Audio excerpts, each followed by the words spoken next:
What is up, everybody? So I actually had my mic on that entire time. That was very professional, but whatever. Anyway, it's Lostbelt 4 time. Most of Lostbelt 4 is super easy. It's really only Limbo and Gajuna at the end that are tricky, so we should be alright. I have no idea how we're gonna do that fight specifically, but the rest of it should be decent. I cannot wait, though, to get this done, because then we get to roll and try to get Asclepius and also Ushi, because we really need to get Ushi before Lostbelt 5-2 for Demeter, so that's a real issue. I'm actually not sure if I've got some of these 2 stars at NP5. Be a bit careful here on who I burn. 1 stars are all good, though. Trying to make some inventory space. Alright, probably nuke the silvers. This account could use the mana prisms anyway. Alright. Better. Check our NPs real quick, and then we will start. Yeah, she's still NP1, but to be fair, we haven't actually rolled in such a long time. We haven't had a lot of opportunities to get her anyway. We haven't rolled since, like, Camelot. Alright. Do my daily FP. Maybe that'll get us... Yeah, Ricky's upgraded, though. I think Ricky's NP5. Really, if I had known it was going to go like this, I would have just leveled Ricky. But we started leveling Ushi before we were far enough into the game to have many copies of anything, so didn't pay it much mind. If we do make it to Lostbelt 5-2 and we get to Demeter and Ushi's still NP1, we'll probably have to level Ricky then. Like, I don't think we'll have a choice. I'm actually worried about Aphrodite. Now I could cheese her and just summon my, my main accounts in Kidu or something, but I don't want to summon something that's going to carry me that hard. So, that'll be tough. As long as we get Asclepius, though, I think we'll be okay.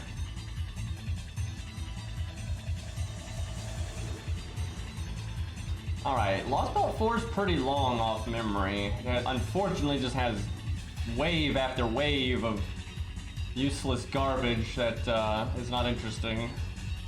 Takes a while for any good boss fights. And 5-1 is a drag too, but then 5-2 is awesome. I'm so looking forward to doing 5-2 again. Lostbelt 3 was good though. I really enjoyed Lostbelt 3. That was a good time.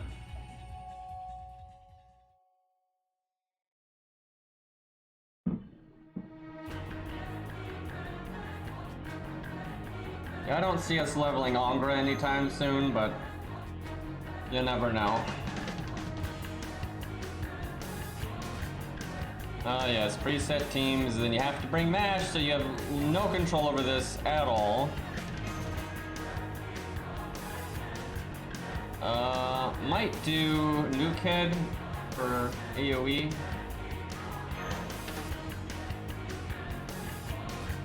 I'll bring this because battery.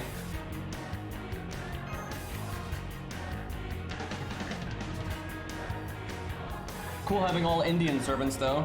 At least Lostbelt 4 was like 90% of the cast actually made sense for the context, so that was nice. Oh right, this is such an annoying gimmick. I hate this gimmick. It just makes everything feel bad. You have art down, buster down, quick down, and that affects your NP gain and everything else. I'd prefer the enemies were just tougher than they do stuff like that. I find that super annoying. Okay, this is the only wave, though.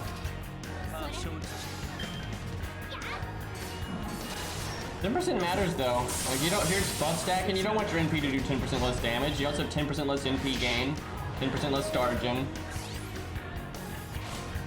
Just give the mobs 10% more health. It's a way better way of doing it.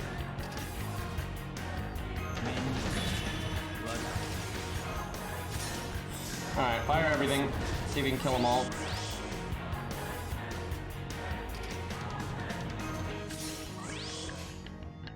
And like right here, it's not just 10% down, right? It's not that at all. Karna's level 80. Karna doesn't have foe items. Karna's CE doesn't have stats on it. And he has 10% effectiveness down, right? Like, that all culminates in just such a garbage unit.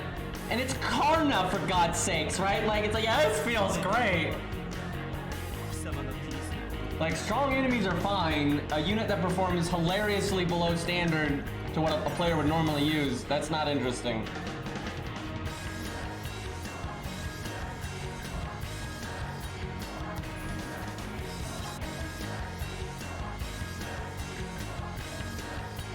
Don't even know why they have you go to the team screen. Feeling awfully Lostbelt 6 right now. Still no Lancers, so we'll do it like that.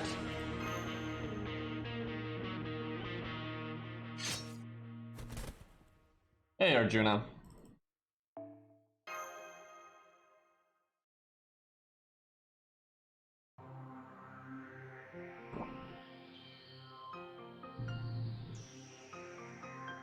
Some peaceful music.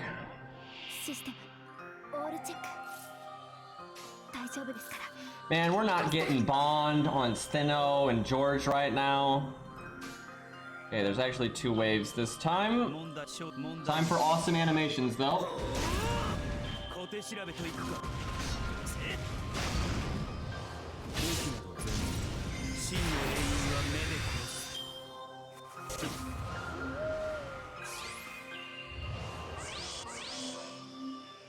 Oh yeah, this also comes, I think, with heal. Yeah, you can see the HP there. Your healing is less effective too.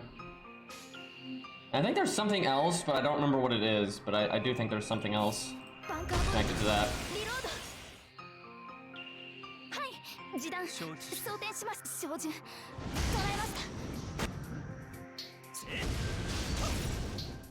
Wait, I attacked the wrong one. Excuse me.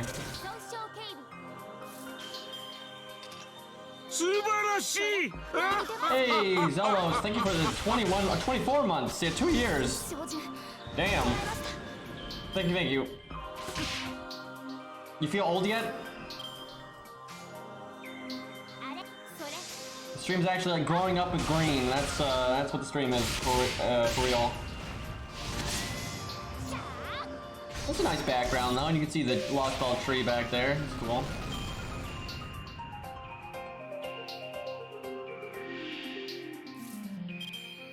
Alright, time to fire everything again.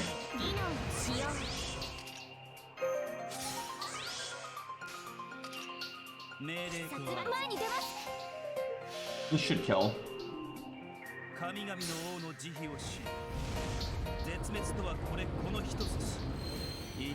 Zelos is now a boomer.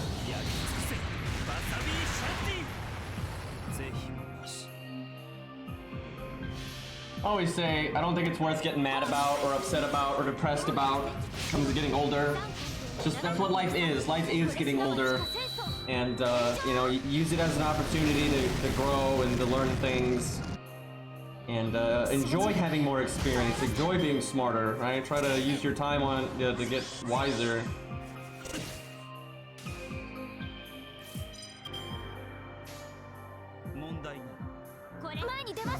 Gotta enjoy the time we got. Alright, we didn't actually kill DNPs. It's a little unsatisfying, but what are you gonna do? Yeah, you don't have to get wiser. It's just generally a good idea to get wiser. It's normally the way to go.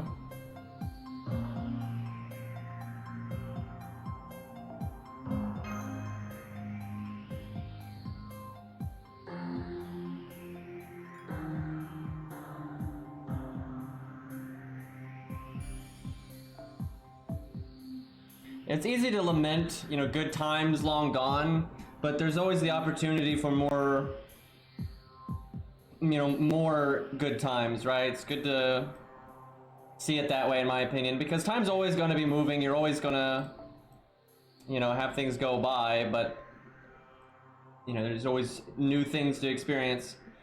Okay, just Berserkers. I can kind of use whatever the hell I want. What to go with?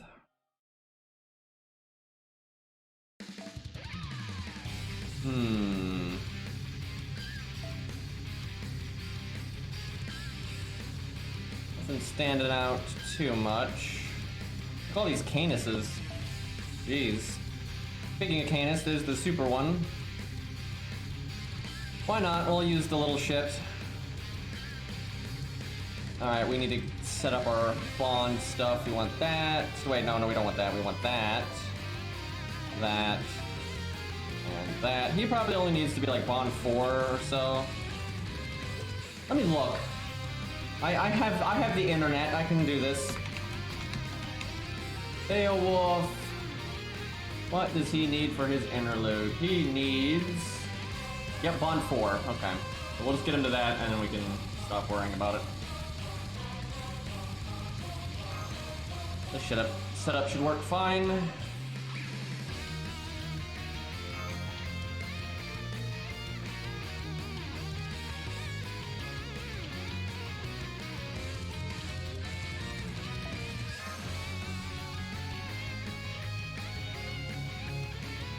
I mean, Nightingale doesn't really need to be buffed, it's just if you want her to be on par with Merlin, she needs to be buffed, but she's fine as is, with the giant attack down, the giant NP down, the healing, the damage up, all that. Like, it's fine. She's a good unit.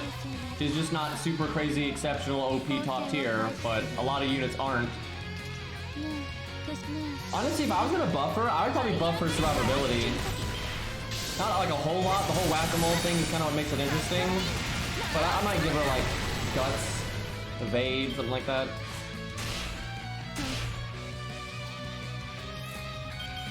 But yeah, I don't think she really needs a lot.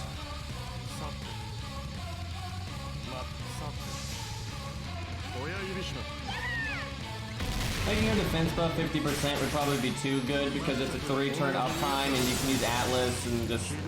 I'd get pretty out of control. Although, when you think about it, she is a 5-star, and we look at what some of the other 5-stars can do. It wouldn't really be that big of a deal, I guess. Should have already cast that. I probably could have NP'd that wave. There's only 2 waves, apparently.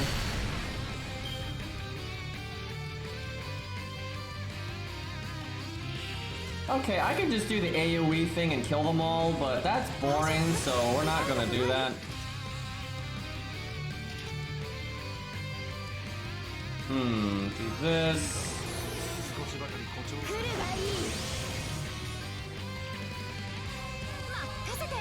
Like that. Criven's down could be interesting.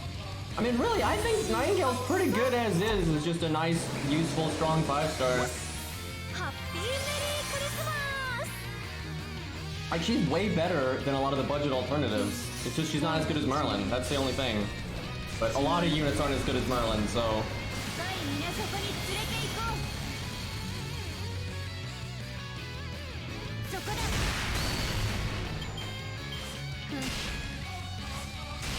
Okay, we didn't refund as much as I would have liked there. I probably should have saved her first skill. I was wanting to see if I could get more off that art card, but well, time to do this. I'm gonna turn into a very silly looking dragon.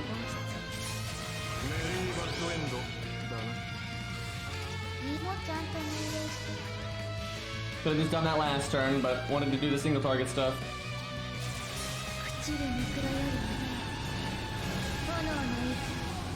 Yeah, there is no world where Nightingale is worse than Shakespeare. No offense to Shakespeare, but not even close. He lost.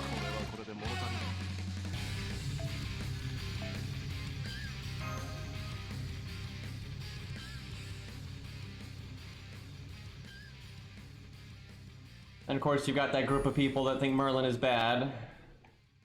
That's a fun time.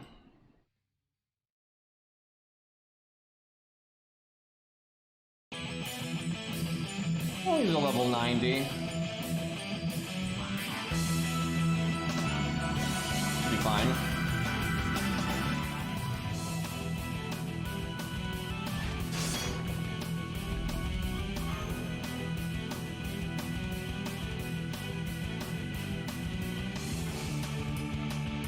She looks like that, what was it, like Maleficent Red Eyes Dragon or whatever. That's kind of what she looks like to me.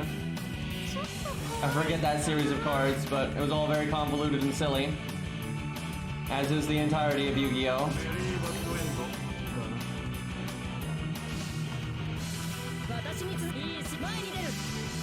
A Malefic, that was probably it.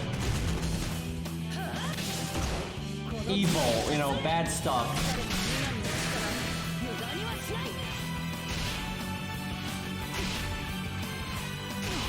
Do I NP here? Yeah, let's get the ball rolling. Bonk, bonk, bonk. This song is loud as fuck.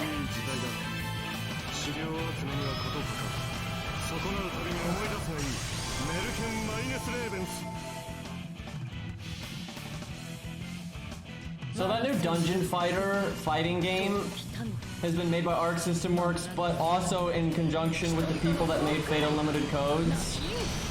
And it kind of shows, because there is some really stupid, broken, balance nonsense in that game right now. Obviously, it's just in its beta. But like, there's like a grab loop that can go on for like nearly forever, shit like that. I'm like, yes, that's what I would expect, but I'm sure it'll get patched, because Unlimited Codes would have gotten patched if it was released today, right? It's because it's an old game that it didn't really fix all of those glaring, ridiculous problems that it had.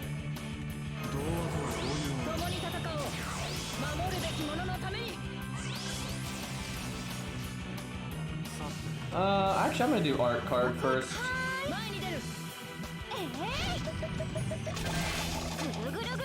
It does look like a good game, though. I'll try it out. I really like Vanguard and Inquisitor and that. They look cool. Axe and Lance, you know, good shit.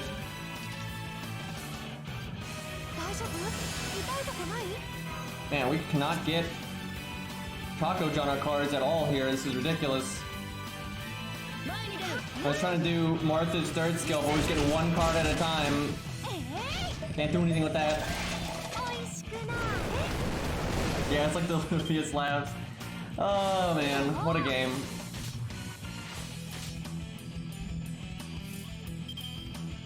Wow, 3 turns in a row, she has just gotten 1 card. How does that happen? How did we go 3 turns in a row where Chaka-Jana got 1 card every turn?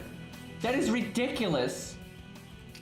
Like, what am I supposed to do with this? And now all my... I like how I used her first skill because I was going to crit. I got the attack up and the crit buff. But over those 3 turns, she never really got anything. And now the buff's going to wear off. That is so ridiculous.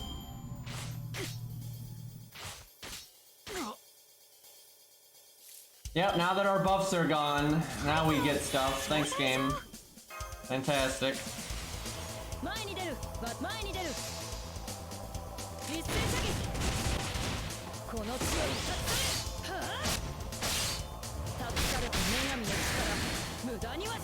Well, that could have gone smoother.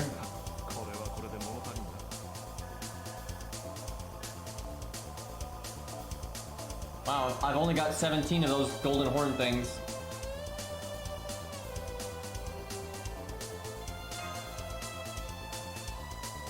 Can we stop spamming chat with Yu-Gi-Oh nonsense? Like when 2 people are just filling chat with something completely unrelated, right? It's kind of shutting down anybody else from talking about anything else.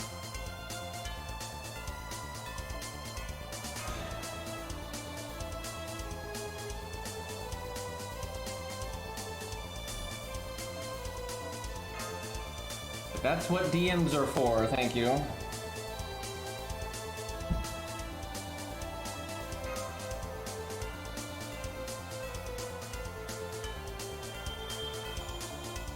All right.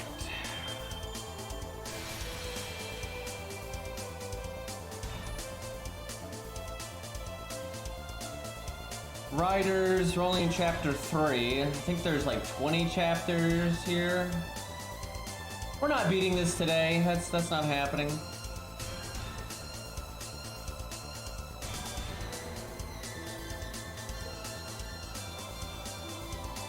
Man, there's no way I'm gonna get to do a single raid. I'm still pretty salty about that. I just don't get why they're doing it that way. They should just do a raid per day and not do this ridiculous time limited thing. And they're doing the time limit at the same time every day, and so that means if like your work schedule's out of sync, your sleep schedule's out of sync, or whatever, if you miss one, you'll miss them all, right? Like, it's ridiculous. I don't know why they've been so obsessed with crazy short raids lately.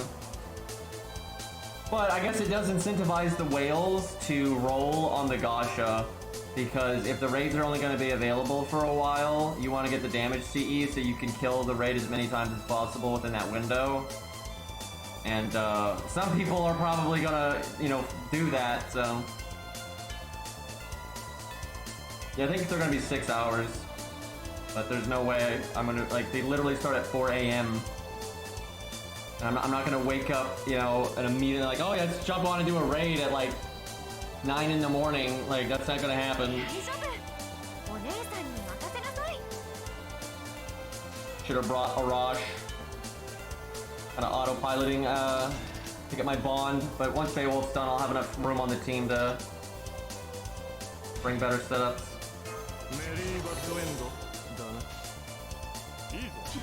Okay, for once in my life, cast this on turn 1.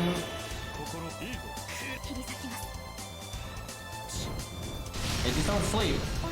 No problem.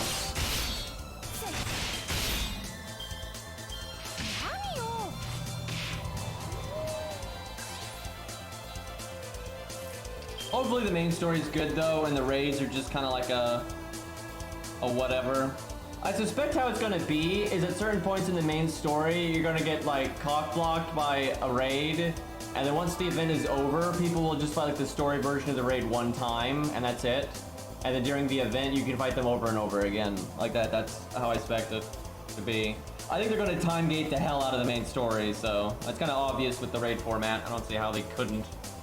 Well, actually, I could see how they couldn't, but they won't, so let me put it that way.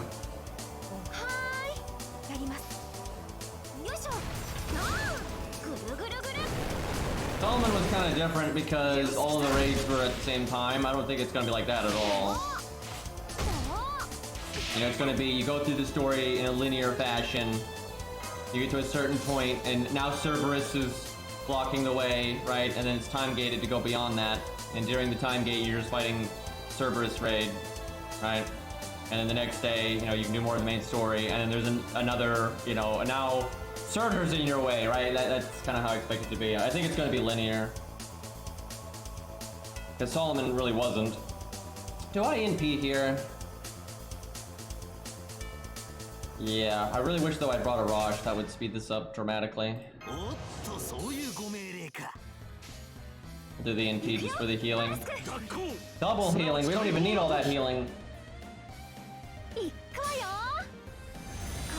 He said they were going to do something for New Year's though, so that could be interesting. It's Guadia, right guys? Right? Because Arcade got Tiamat? So we get Guadia? I really do think we are going to get Guadia someday though. I don't know if the New Year's is when they would do it. It could be any time really. Like it could be in Lostbelt 7, it could be whatever comes after Lostbelt 7, it could be an event before it. It could be New Year's, right? They've done story relevant stuff on New Year's that like they add it to the gacha before it's in the main story. They've done that. That Cairo mode is so good, by the way. Also very sad.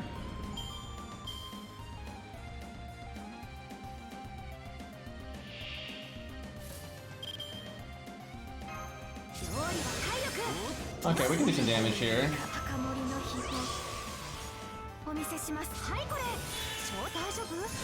Look at all these stars. Completely unnecessary attack buff, but we're doing it for style.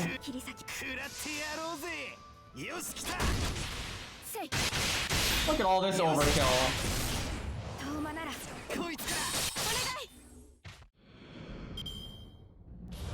I wish all welfares were cool like Gray.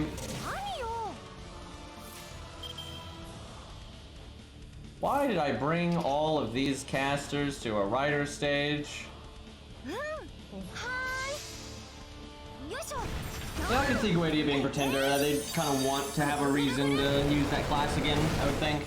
But not necessarily. They can still do just caster. It could even add something new. I think it's gonna come down to like how he gets added in what context, right? Like if Guadia sacrifices himself and bring back Romani or just Solomon, you know, and that's what's playable, it'll probably just be a caster. But if they do some weird fusion thing or whatever, then who knows? And if it's just straight up Guadia, then it's probably Pretender.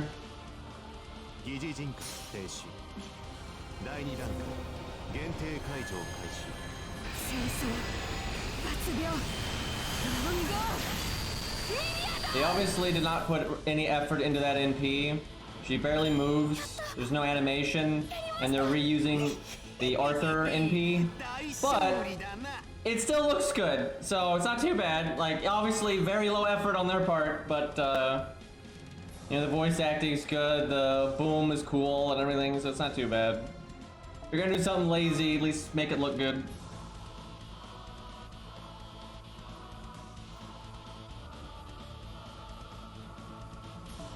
It is true, his beast version is like the half counter to Night class, so that does, I'd say, boost the odds of Pretender.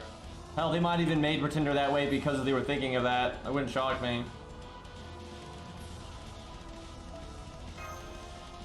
I hope Gray gets a buff, by the way. She's good, but she kind of falls behind a lot of the other 4-star assassins and a lot of the AoE assassins in general. She's not bad, and that's kind of how welfares have been in past years. It's where, like, yeah, they're, you know, solid for what they do, but they're not exceptional, and it kind of sucks. I wish Gray was a bit stronger. The NP upgrade, that would definitely be nice.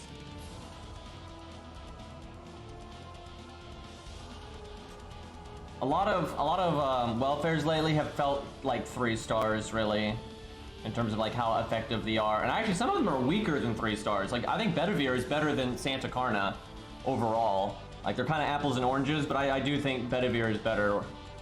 And I can think of several welfares that are in that situation where 3 stars is better than them.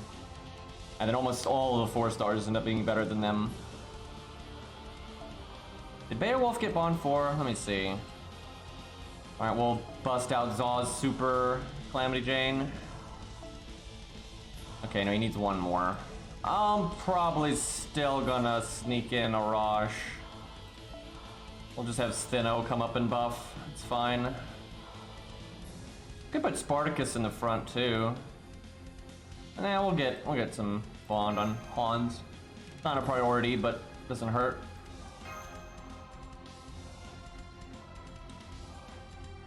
Gray gets her buff in the rerun. Oh wait, I mean they'll rerun it. They'll rerun it. It'll just take a minute. I am really sad about Karna not getting his event reran though. That sucks. Cause one, I wanted Vertra again, like hitting her rate up. That'd be nice. But getting Santa Karna cards would be great. And that had a pretty decent lottery too. So, and I think the best farming node was a Lancer farming node, and I need Lancer gems. Oh, hi, Nukehead. We did not bring a good team for this at all. Oh, shit. Well, that is,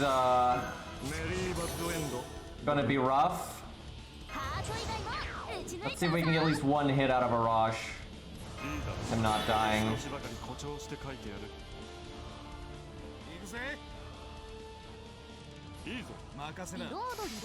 I didn't think it was a boss fight. I mean, this is obviously kind of an easy boss fight if you take it seriously, but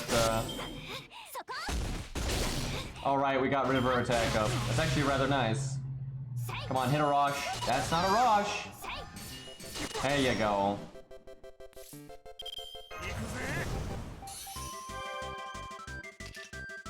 Music though.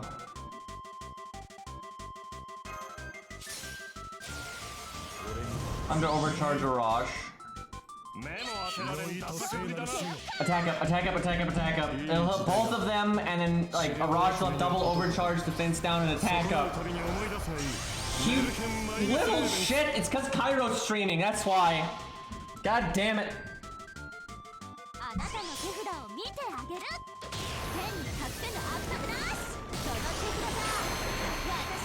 Oh wait, yeah, she is stage 3 right now, isn't she?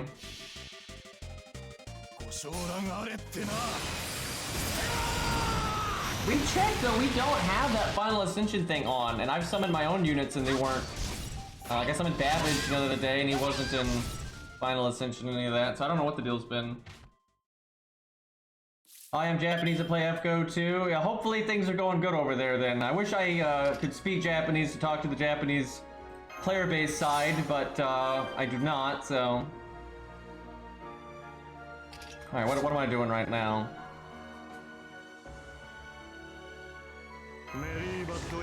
This is such a bad situation. 16 stars, it's not really enough. Look at the double drain though. Alright, we'll do our third skill next turn, so just don't kill me this turn, game. Got defense up and heal.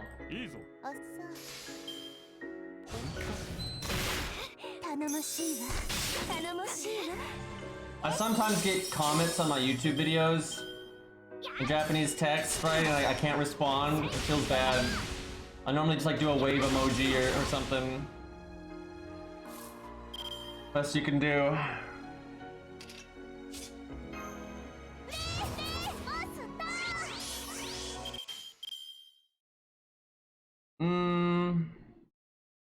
Do the Brave Chain.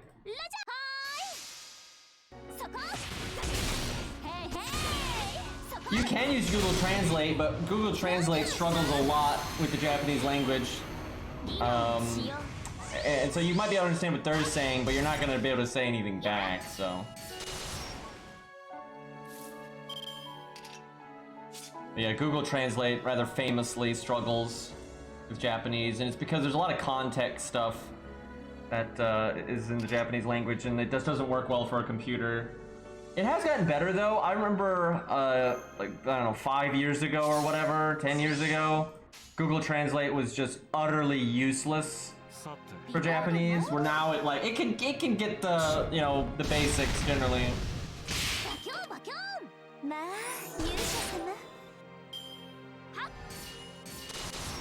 Google Translate though is still a pretty impressive piece of technology, because the fact it does as well as it does is still impressive, and it works extremely well for a lot of other languages.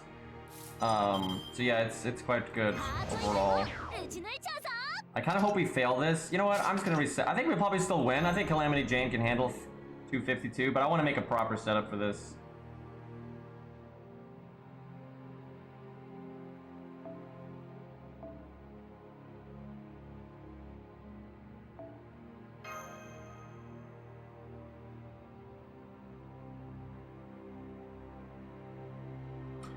Okay.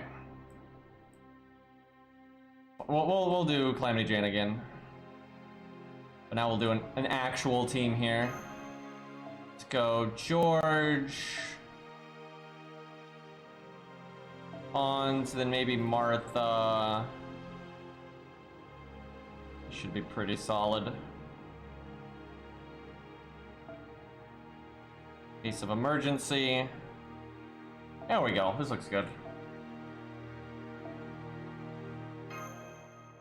Do I want George to live a while? Yeah.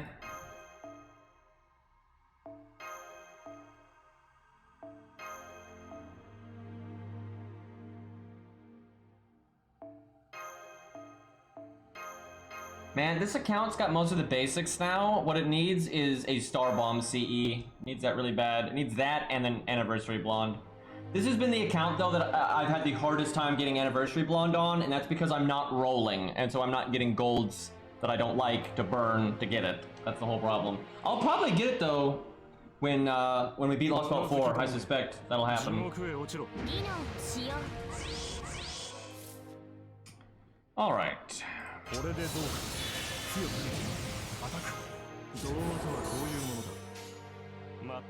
No art chain, unfortunately. Just burn Stheno, yeah, that'll go great.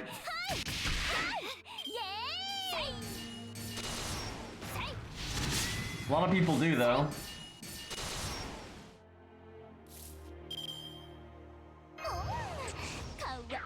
Man, she got through that shield immediately. Didn't get the crit down.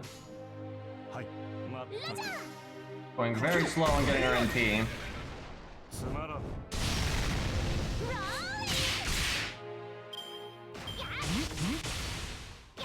Need Guts to not go off this turn, preferably. That was close. Okay, we can get our NP now.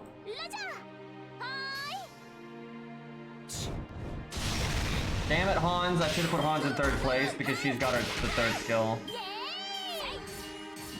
Damn.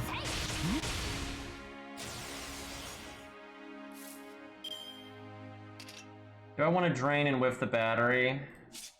Don't think so. What I want is Hans to have his frickin' NP, but can't always have nice things.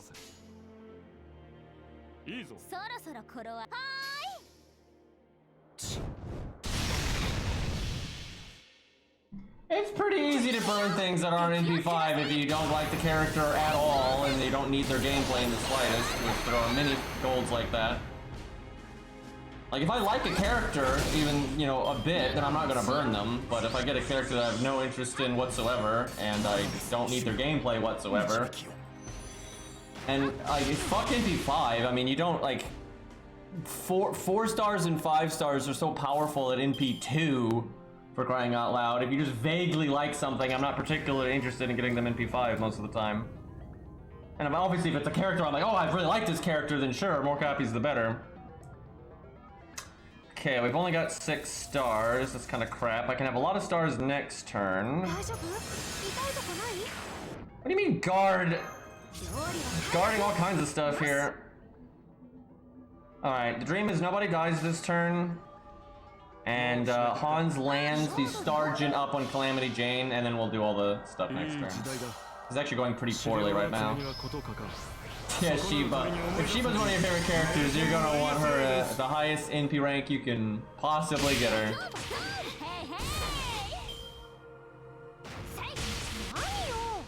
Or for example, let's say someone doesn't really like Queen of Shiba. Now, 1, I don't trust them, but 2, let's say it's just someone doesn't like Queen of Shiba for whatever reason. And they've also got their own, they got Plot Monk, maybe they got Ilya, right? They got Babbage. They don't need Shiba, right? They don't need her at all. And if they want to burn her for rare prisms, that's completely reasonable. Rare prisms are really good and they get you a lot of super useful things. Like, if, for example, let's say you pull a 5-star that you don't like at all and gameplay-wise you don't need, right? You've already got that role covered in spades. And so you pull a 5-star, it's like, if you don't like them, that's not a very good pull. You didn't get anything really of note. But if you burn it and get Anniversary Blonde, it's like that luck you got for pulling the 5-star, you actually pulled Anniversary Blonde instead. And that might be extremely good for you, right? Or you might get use those rare prisms to get the Pierce and Vulnerability Craft Essence, which can be really good, and stuff like that, right? So, like, what's better, pulling a 5-star you don't like or need, or pulling, you know, a utility Craft Essence or Mystic Code that's actually really useful, right? Like, clearly the second one. Alright, Calamity Jane, let's not fuck this up. Only got 30 stars, unfortunately. Let's see. I think she'll NP next turn. NP gain, don't fail me. They do give out rare prisms now, though, in different ways. Like, some events, they just give out a rare prism or 2 from the event itself. And then if you do a rerun where you already got the welfare, you get some rare prisms, stuff like that. Okay, crap, she didn't get her NP. And now the boss is evading. Damn it. If I had made more stars, I could have Pierce and Vulnerability right now and just blow her up. Damn, and I got all these buffs that are about to wear off. This is what Mozart's for. Well, time to say goodbye to our buffs. And we got that art crit. Unfortunate. Oh yeah, she does have sure hit, doesn't she? I was thinking she didn't, because that's like Billy's thing. But yeah, I think she does have it. Let me check on that. I can't remember, to be honest. But yeah, I think she does. Yeah, she does. For some reason I was thinking she just had the defense down and the quick resist down. Ah, we're not throwing, we'll be fine. We're just bringing in our back row, boys. Which I don't even remember what our back row is. David would have been so much better last turn. Because he could have just saved everybody. It still would have been better if I didn't peek last turn though, because we had more buffs.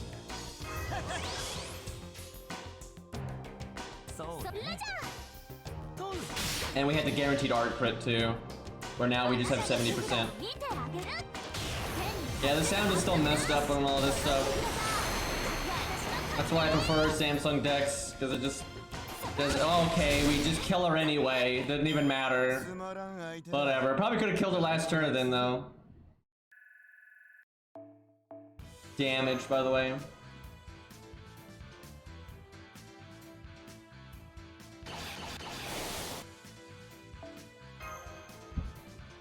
Yeah, she is divine here.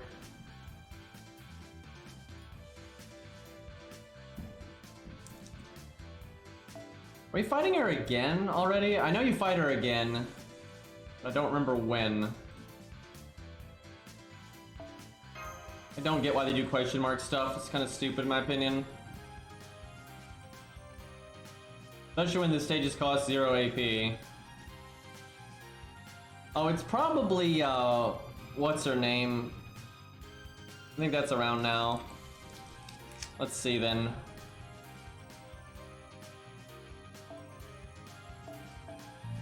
I don't want to summon anything too OP.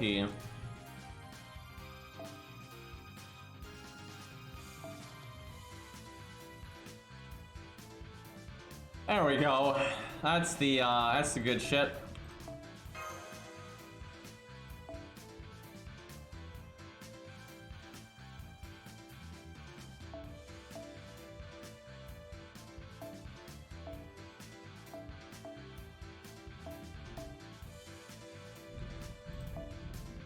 Seems reasonable.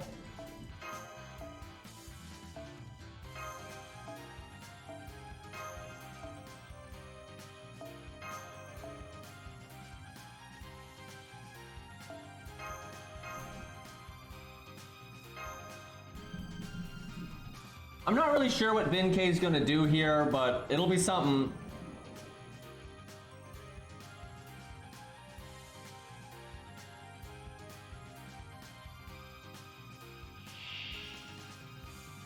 I don't think you have to break that many health bars here because they're just so against early health, like early fights being hard these days. Well, okay, we actually landed that. That's good.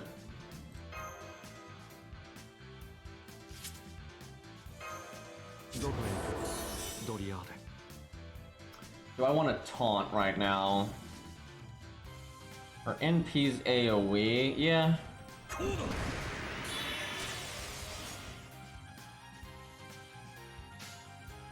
Am I actually gonna pick Benkei art cards? I am.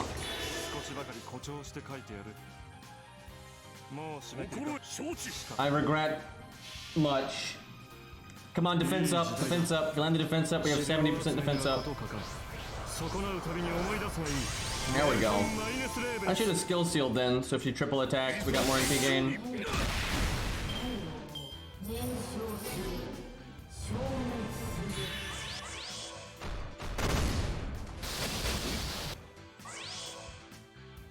She gave us evade. Awfully generous.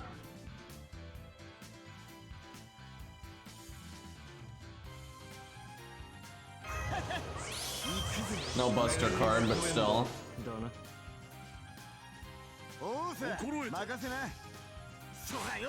Always lucky. Come on, hit Benkei. That's not Benkei. Hit the bald monk. That is everyone but the bald monk. Well, guess I'm doing this. Come on, 90% crit.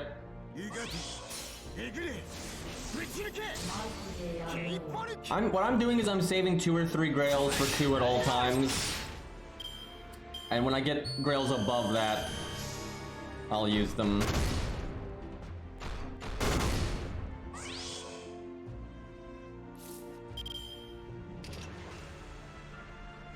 I guess I bin K NP and just pray to 80%, so I don't use the evade.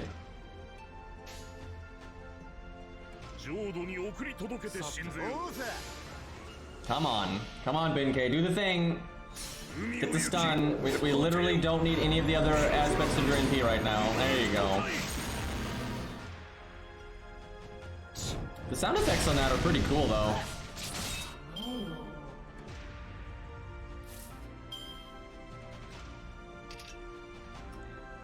Alright, just for the memes, I'll save bin K.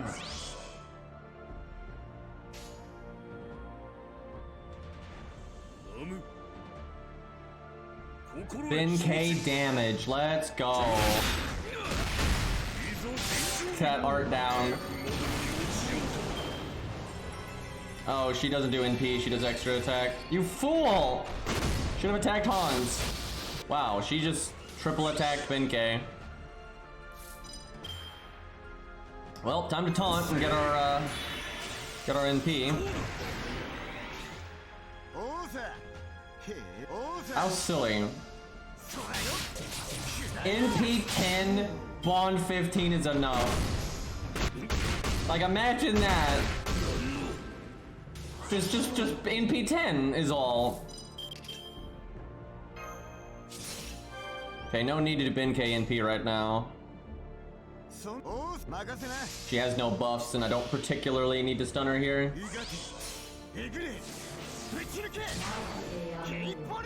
I don't know if that was really worth NPing, but we didn't overkill by that much. That was alright. Please don't end the fight yet. Don't do it. They could have at least had us fight one more health bar. We hadn't even lost a unit yet. bin K had not even tapped into his full power, chat. That is not even his final form. And we could have absolutely done... Actually, we probably could have done all of the health bars, but we definitely could have handled that last health bar. We were in really good shape there to keep going. And bin K was ready to NP if she did any annoying skills. Super bin K blue.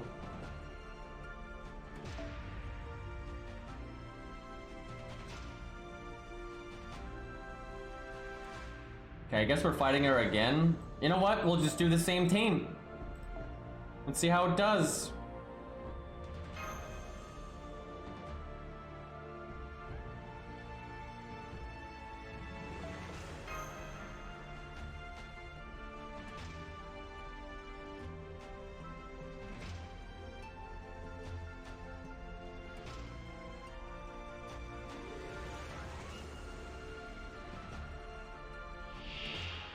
Alright, 331. I think I remember this one. I think her she's another health bar, but it's actually not that big, but she gets a massive damage resist. So what I'm saying is Angra, unironically, would get more value than normal there because of true damage. That doesn't mean he'd actually be worth bringing here, mind you, but that is a thing. I actually don't think I want to NP seal. I think I want to NP seal after she NPs the first time. I want PFA to still be up for the first one. But we do taunt.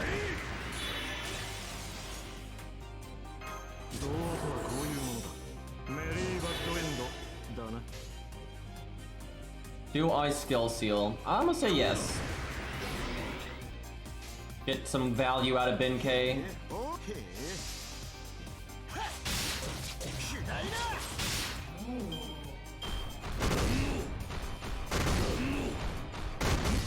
Yeah, because of moon cancer. Yeah. That's the reason. Do I art chain? Yep. I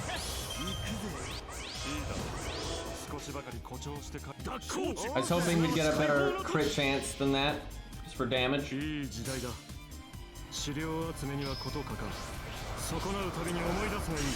we landed the buffs. Good.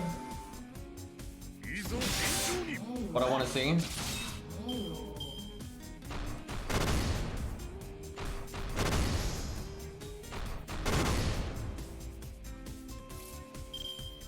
I don't think we've been KNP right here.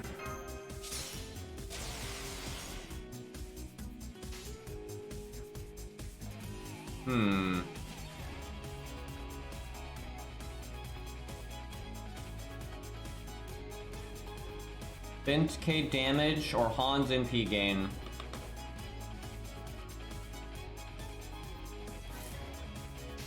Han's skill ranks are so low. I think we do the damage.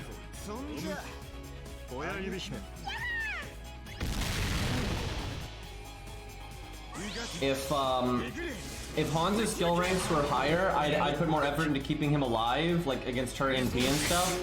But I don't think I'm going to because his skill ranks are so bad. It's better to just take the burst value and be done with it. Laser eyes. Now I could try to stun here to delay her NP by 1. The thing is, if she fails, then I would need to cast evade. I think we'll save it. Yeah. I can't believe I'm evading Bin K right now. I don't think that's actually the smart play, but we're embracing the memes right now.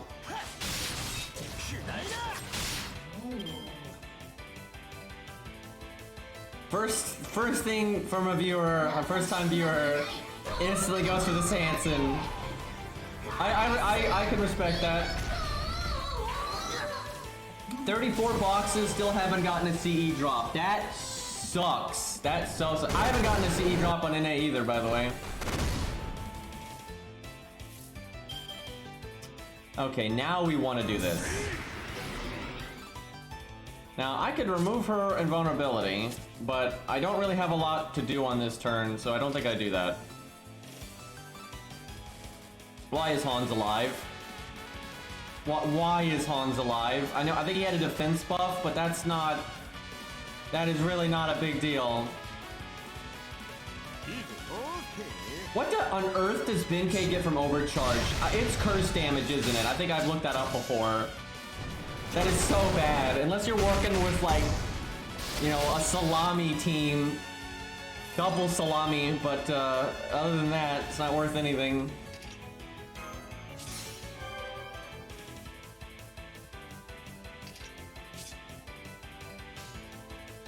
Kind of a wonky turn right here.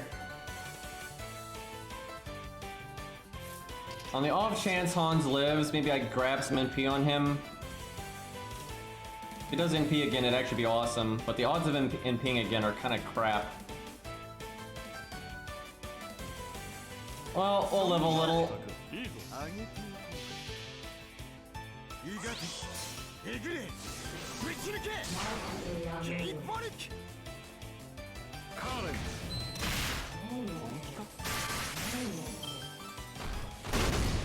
Man, she's got it out for Proto 2 right now. Don't you son of a bitch! Not the rainbow!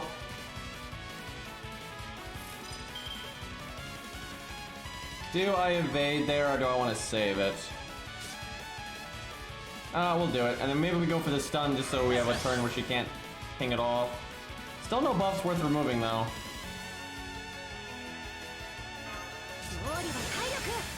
I can stall so much on the NP. I should have waited to cast that.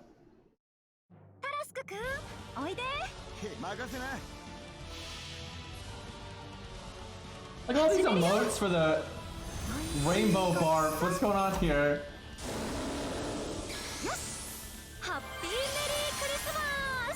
Look at her only healing for 1,600 because of the stupid passive.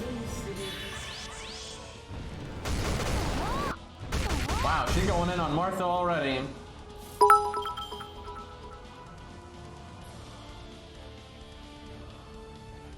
Look at this Bin K hate. Look at this man spending 100 bits to say fuck Bin K. What did Bin K ever do to you?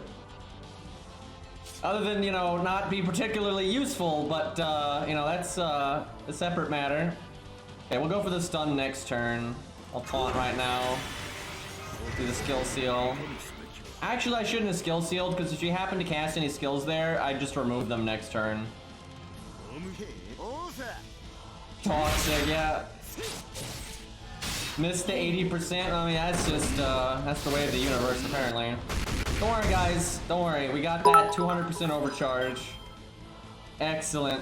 I love Benkei. Yeah, that'll be an account one day for Arjuna. Give it enough time. Alright, come on. Land the goods here. Benkei account. Oh no. What's so messed up about that is if I made like a Gareth account, he didn't land the stun. He did not land the stun. Okay, yeah, fuck Benkei.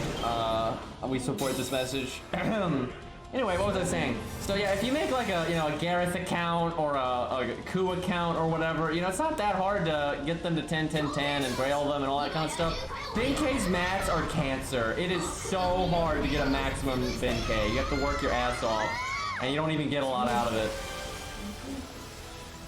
That 80% did not go well for us. Okay, so I should have... Oh, we're looping, boys. Double curse to get around that damage resist. So yeah, this is a... I don't remember how much, but this is a massive damage resist, so you barely do any damage. We actually might be in a wee bit of trouble here. We got pretty fucked up on that turn. Yeah, Benkei loops, get through the double curse, let's go. Honestly, if we had Salome here, so she was doing the curse damage boost, we'd actually be doing quite well. You could easily do a Salome setup here. Definitely her kind of stage. Shame we don't have Martha's anti-divinity anymore. She's probably gonna die before getting it, I suspect.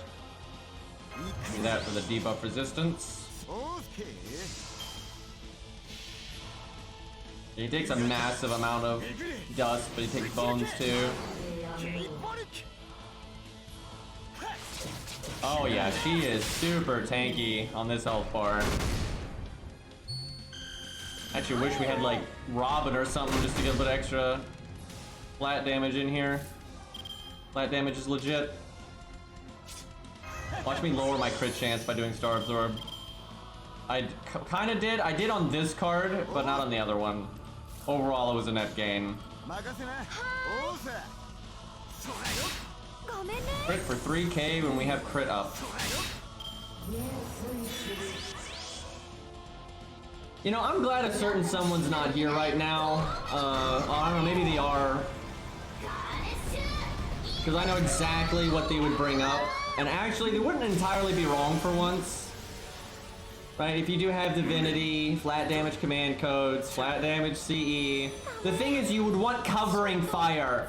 That's the thing, you would want covering fire. You don't need the stupid, Canis shield on Ku of all people.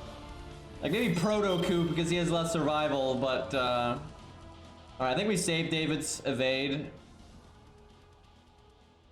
You know, I can remove the boss's buffs right now, but I don't have a lot of damage to do, so I probably don't.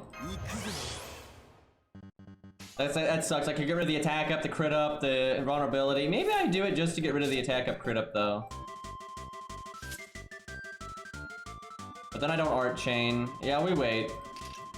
We'll be patient.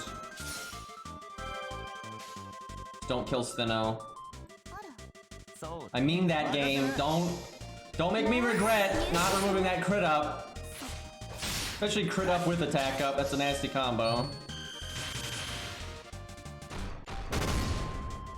Okay, all is fine. Okay, now I really need to remove buffs. There's actually a good use for it here.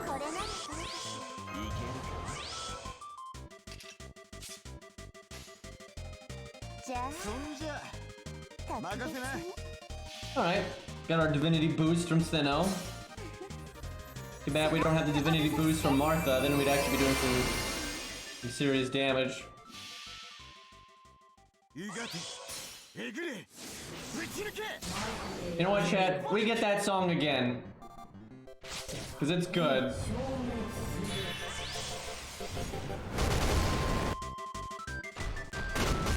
This could be a Kirby boss. It fits in.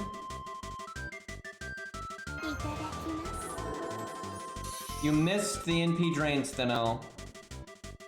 You missed the NP drain. You 80% rank 10. It's like your gimmick. It's never gonna work. 0 damage. How big is that defense up? I gotta stress that the enemy's debuff resistance does not affect the chance of drains. Like, it does not work that way. She's got invulnerability again.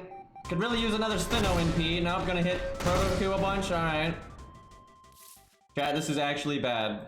We're, why, okay, we'll do that.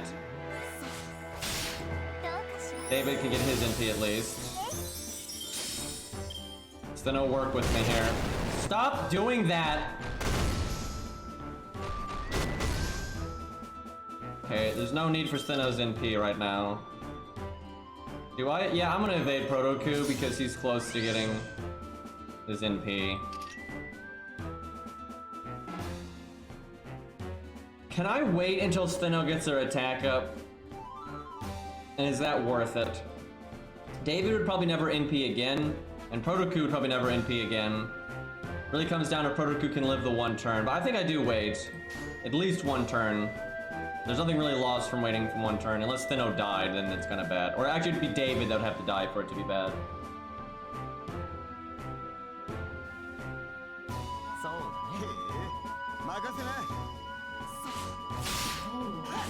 We're actually in trouble though. We're struggling here. I could really use some flat damage. Like Salome.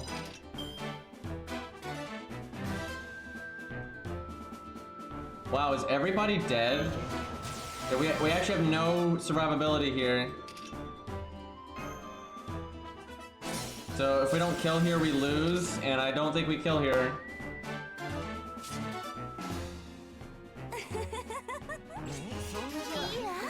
Uh-oh. That is not Chrono Trigger now.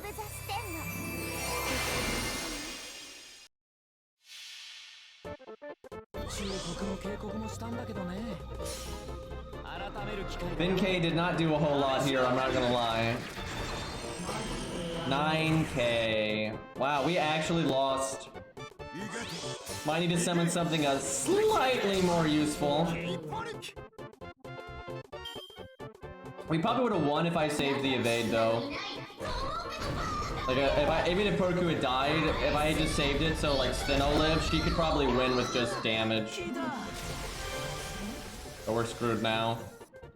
Some people actually lived, but it doesn't matter because they're so low, and then she's got invulnerability, and I don't have Stheno's buff removal. And actually Stheno's dead now, so... Well, close, but no cigar. You needed 2 Bin-Ks. We're gonna try to win with Bin-K though. We're gonna keep that.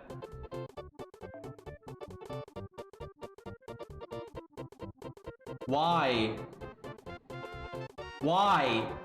Why? Why? That's so bad. Don't worry guys, now it's not even limit broken. It's gonna do like 300 more damage. He's not even gonna be in the second phase that much. Like, let's be honest here. All right, what can we do to make this team better? Let's see.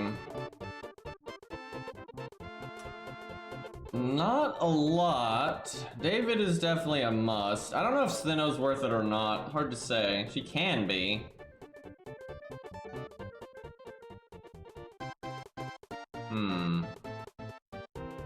Might try the same setup and just be more careful.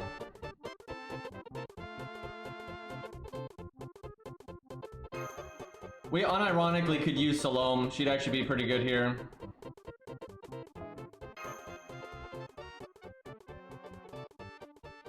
If we actually have a hard time here, we'll probably summon her. Because like, that's not a carry, right? But it'll still help. And I could see her doing well as a cleanup unit here. As long as you can protect her a little bit.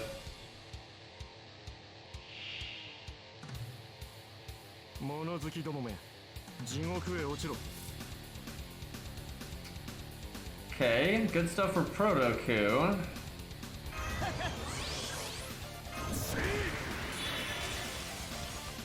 Give him the 3rd skill and see if he gets his NP.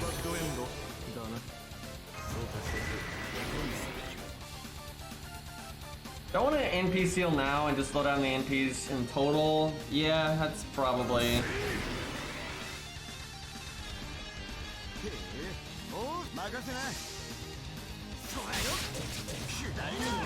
Not enough. Right there. Getting there though. If I get my R card this turn, we'll have our NP.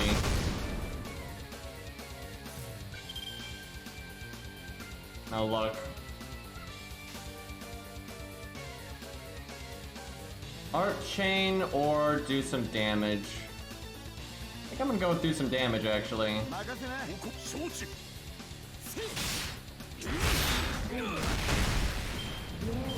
That Bin-K. Oh wait, he doesn't have the Yangtze anymore. That probably wasn't worth it then. Okay, Protoku would have gotten his NP without Hans's third skill, unfortunately. I should have cast Hans's third skill next turn, but there's no way to know sometimes. I want to remove her buffs or save it for the NP turn. Might just remove the buffs so I don't have to deal with the stun RNG.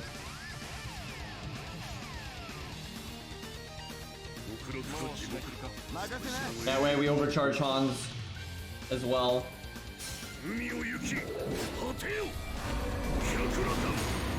She guarded it. Great. Oh, thanks for the raid, JTVA. Thank you.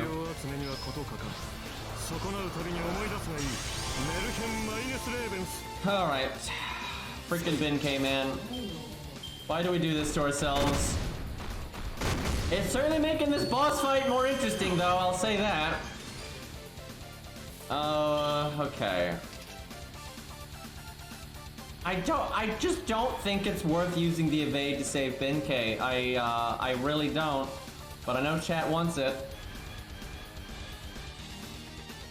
Oh, what a life we're living.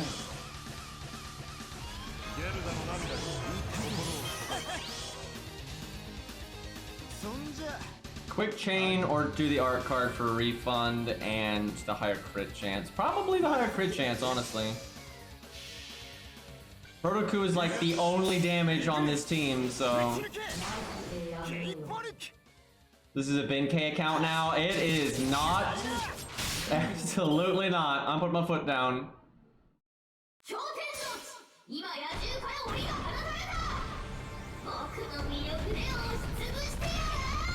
Bonk. If Bin-K could loop somehow and then remove her invulnerability, that would be awesome.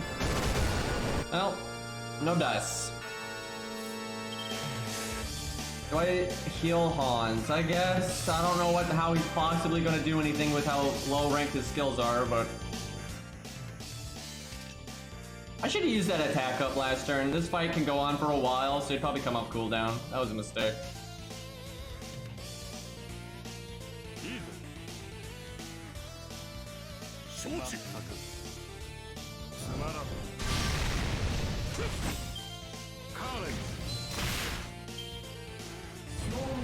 It's kind of annoying that we got the heal down in this fight. Do we want to use Bin-K's NP to remove her buffs? I am thinking yes, and I guess we taunt again. Protect Protoku as much as possible. Maybe Hans gain. Hans can get another NP off, it's actually pretty good. See you, Red.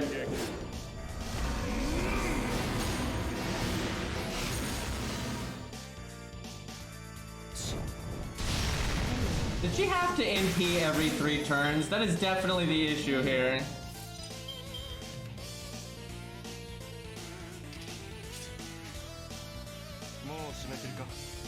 Not a lot of luck for Protoku cards.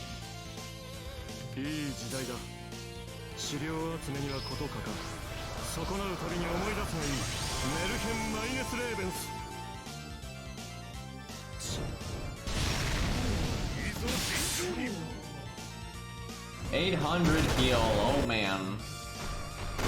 Really turning things around there.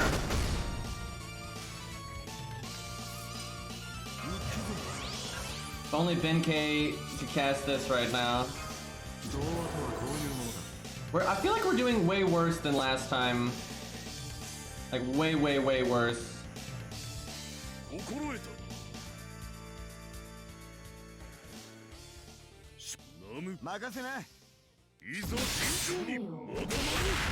Like, I don't think we had people dying until we had at least broken the health bar. I don't know why, but we're doing so much worse.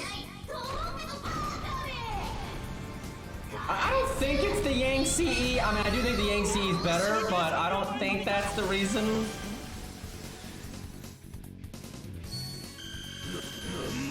I probably used the attack buff last time. We also landed the stun more, I think.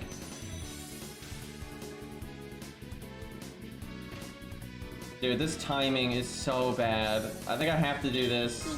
Like, I can't slow down this much.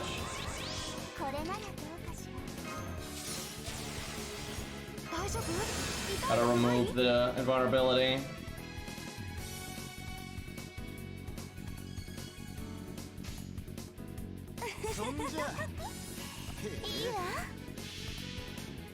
Yeah, we're not even close. We're way behind where we were last time.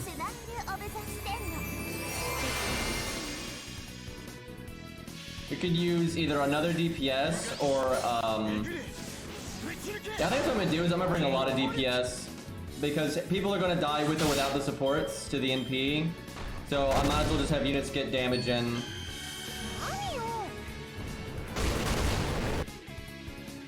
Like, just NP with a damage NP as often as possible.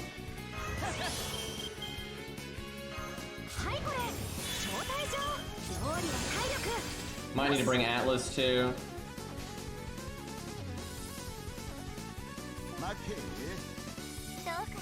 I need to break right here. Damn it. Oh, that sucks. I needed to break there so I could use, like, keep my buffs from Stheno on the next health bar and then use Martha's anti-divinity. Like, I gotta use Martha's now for the heal, and also she might die.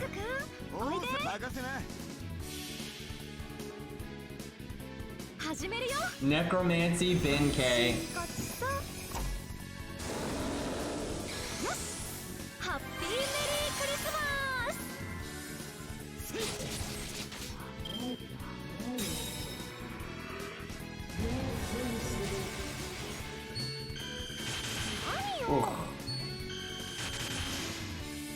Yeah, see, if we had broken that other turn, we would do our NP now with also Stheno's attack buffs, which would be really good.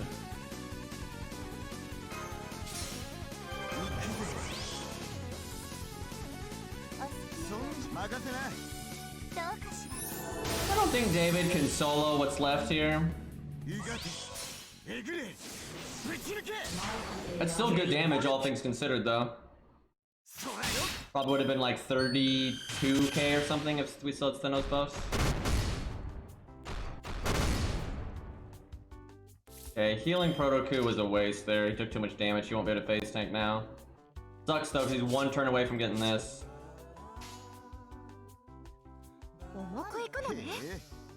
We are super screwed though. That was pretty bad luck on that last couple of turns though. We could have gotten a lot more value than we did.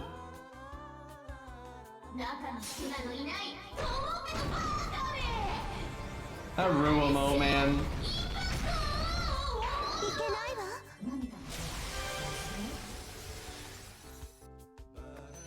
Yeah, I should have saved the heal, because using it now might actually help.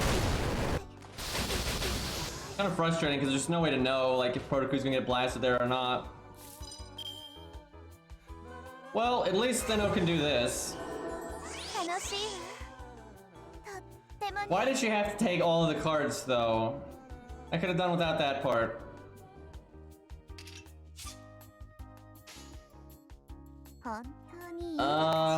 I guess make stars.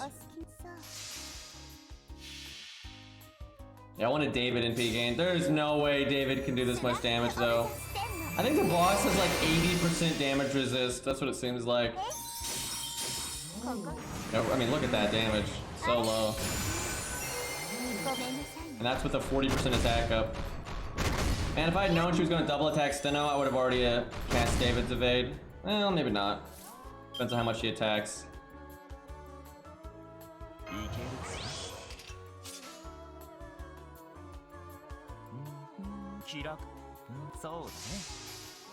This is where flat damage command codes would be good.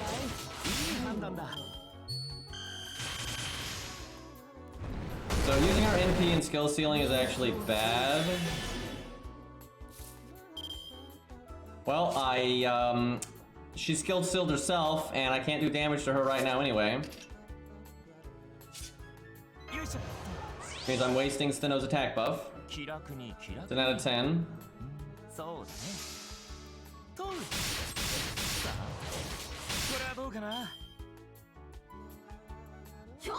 David will get kind of close, but Benkei's gotta go. He's just not doing anything. The damage mitigation he's doing is irrelevant because he's only mitigating normal attack damage, and then they're dying to the NP anyway, so who cares? And he's doing 0 damage, so.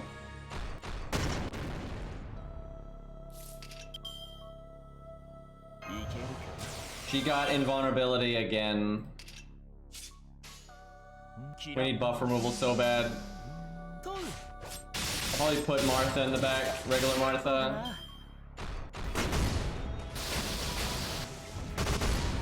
So unlucky. Like all of our buffs just went to complete waste because she just invulnerability'd over and over again. Guess I art in case I somehow loop. That wouldn't be enough damage anyway.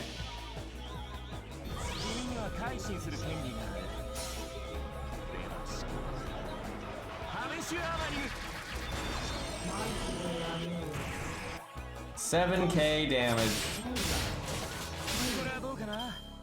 For real, the damage plus C's would do. You could do 2K per turn with those. That, and at the rate that you're NPing, that would end up doing more damage than your NP. Especially if you have Divinity. Alright, I want to summon something that's just like good, but I don't want to do anything too busted. Well, it's good, but not busted. There's, you know, Billy. That actually sounds about right. Yeah, we'll go with Billy. Hold on, I'll probably have to log in. Billy is a good 3-star, but he ain't he ain't no coup. You know, I don't even think Benkei at 120 would have made that big of a difference there, to be honest. He will be 120 one day? That is such a horrifying thought.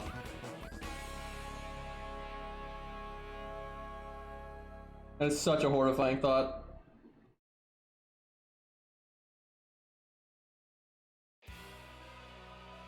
Let me give Billy some command codes.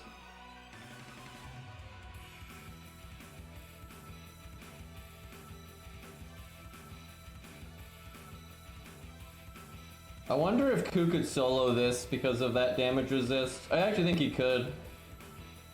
I don't think it's that bad. In a solo, you're going to be attacking all the time. Especially if you gave Ku the flat damage command codes. Between that and Divinity, I think he'd be fine. And her hit count is quite high.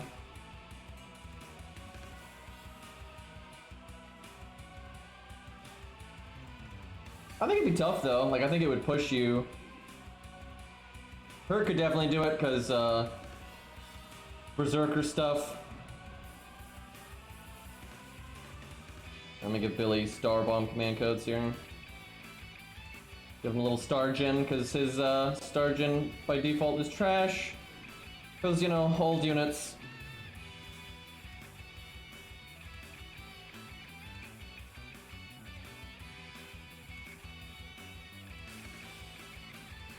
Alright, good enough. Give him Golden Sumo, because of course we do. Because we're not casuals here.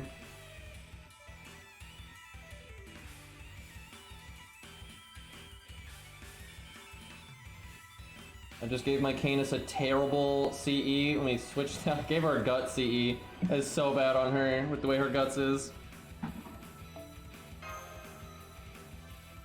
If you have a guts like Beowulf or Gwaine, right, where you're never gonna loop it, then a gut CE can be really good, but alright, where to put what? Could put David at the start to kind of get ahead on the NPs. That might be wasted.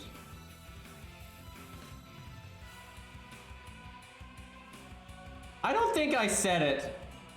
I don't think I said it there. I actually might have. I'm not sure the order in which I wasn't referring to any of those specific craft essences, but I don't know. I'm not actually sure what I said there.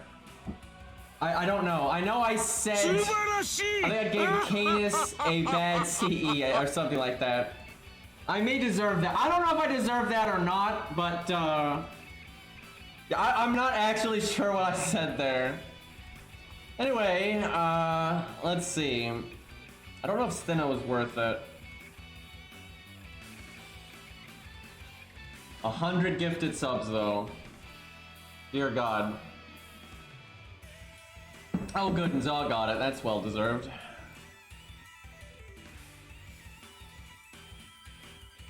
Maybe we don't bring Hans. A little bit of healing is nice to like face tank the first NP, but maybe we don't bother.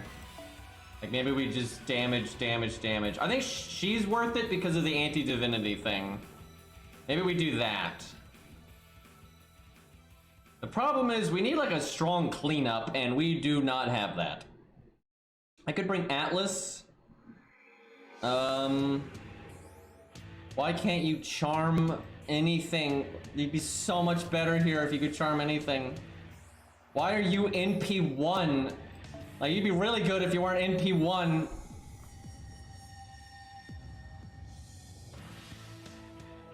This is tough.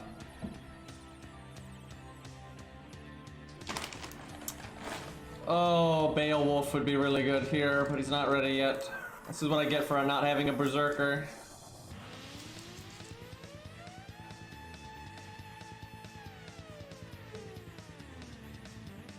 It's all about damage, though.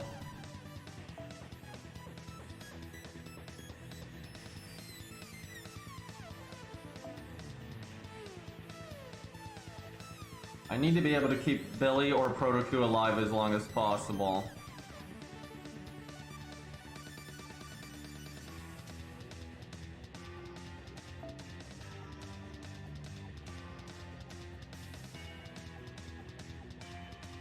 If only Ushi has a better NP rank, I'd be like, she's really good here. Do I do Kojiro? Oh, that's concerning.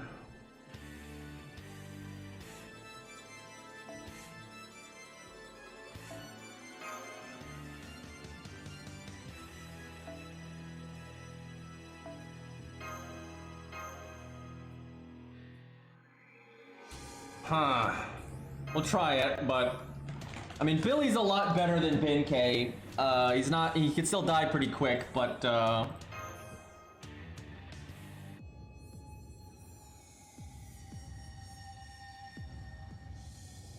was not expecting this fight though to give me a little bit of trouble.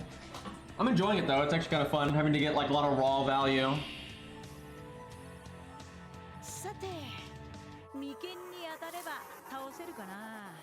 Alright, garbage turn for Billy, but I might just NP anyway.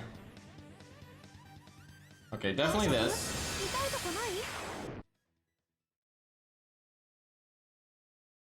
I think I saved Martha's first skill. I'm gonna go ahead and use the attack up and see if it comes off cooldown by the end.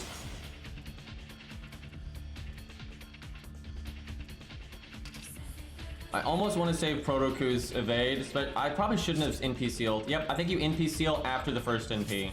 That way you can use Billy's evade early, use Protoku's, and then start working on them coming back. That makes way more sense. Well, I'll do that next time if I fail.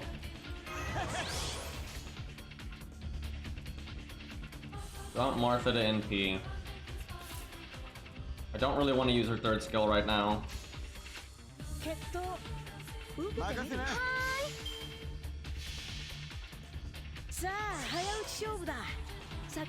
Made a few mistakes here, I feel.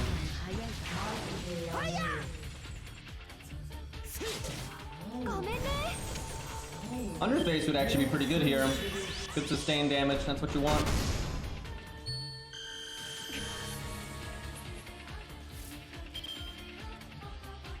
Billy has got 3 cards in the next hand. So I want to go ahead and Martha NP now.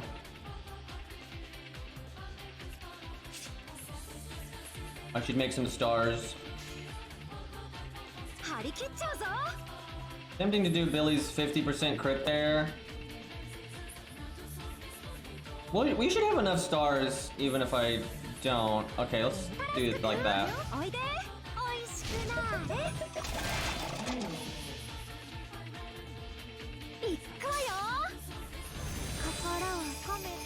Martha, we're in the middle of a life and death boss battle, and you're being all chirpy and cooking food. What are we doing here? We're fighting a giant elephant statue. How could you not with a bow and it's in the statue? Right? How do you not take that seriously?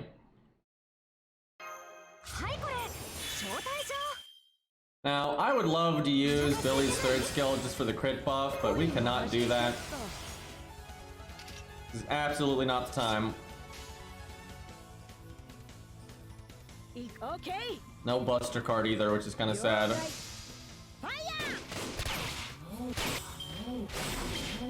Yeah, if we had a Buster card there, we would have shredded that. Providing important food breaks for the team. It's not that long of a fight.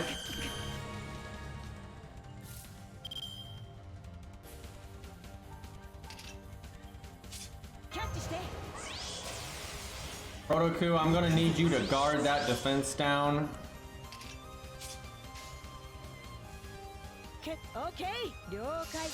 Billy go Burr though. If Protoku dies here, we're gonna be a little screwed. We got rid of the boss's attack up though, so that helps. We overkilled a little bit there. Mercy game.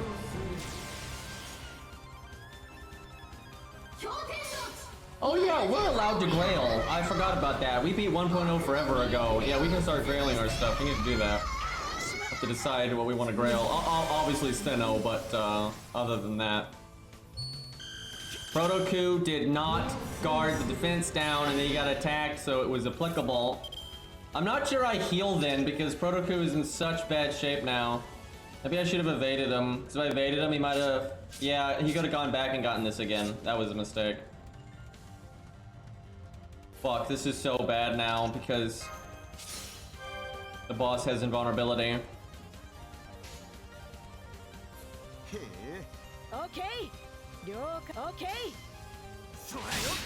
Alright, well, if we fail, I know how to play this a lot better next time.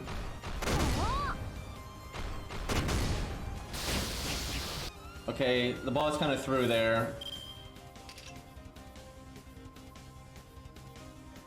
If Martha had an art card, I would evade her. I almost want to evade her anyway. Because if she NPs again and we get the anti-divinity, that's a big help.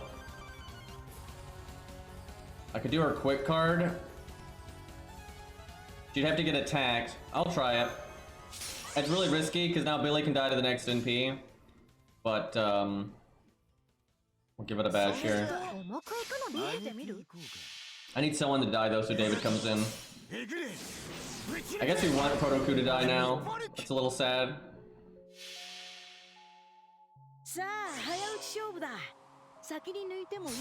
NP1 level 100 Uchi.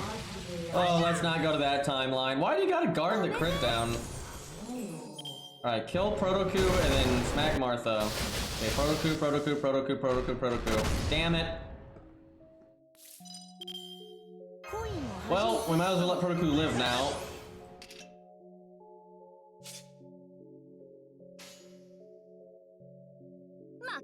That sucks. That sucks.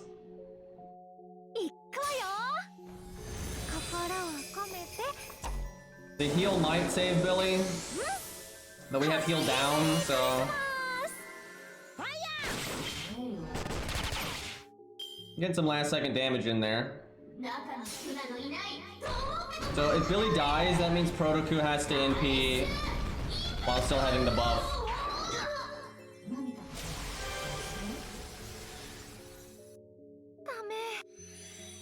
Don't do it. Don't do it. Well, the boss has invulnerability, so I have to wait. I can give Billy evade, so he's more likely to live, but then the next NP screws us. I think I still do it. If only the boss didn't have evade right now. We could do quite a bit. Alright, if Billy lives here, we have so much damage next turn. Most potentially. We have the divinity up. Okay, we live. Protoku doesn't though, what the hell? Why couldn't you do that earlier? That's what you call lasered.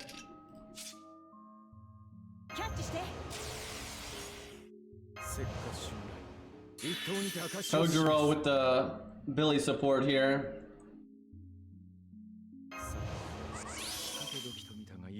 Damn it, I shouldn't have done that.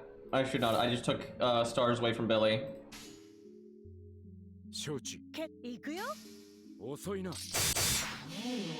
Did she guard it? I think she guarded it. We didn't get the quick resist down. Damn.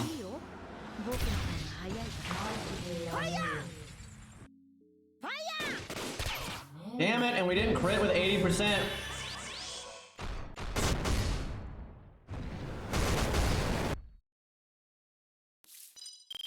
Good timing on that. Oh, he didn't even need it. Dude, I am throwing so hard right now. Being too hasty. Doesn't matter though, I think we're good. I kind of want to do this again though, because although we're winning, we can win so much harder. Like, we could win, but way more value than this. Okay. And no effect, the classic.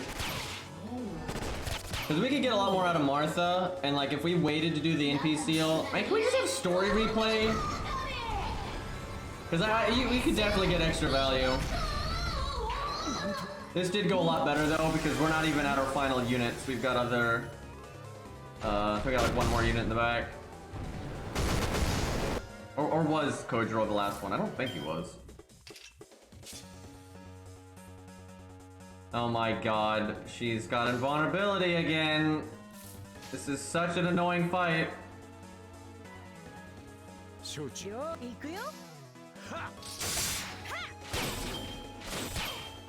Yeah, I don't think we can lose. I think Martha would clean up. Okay, that's actually good because now Martha can remove the defense buff.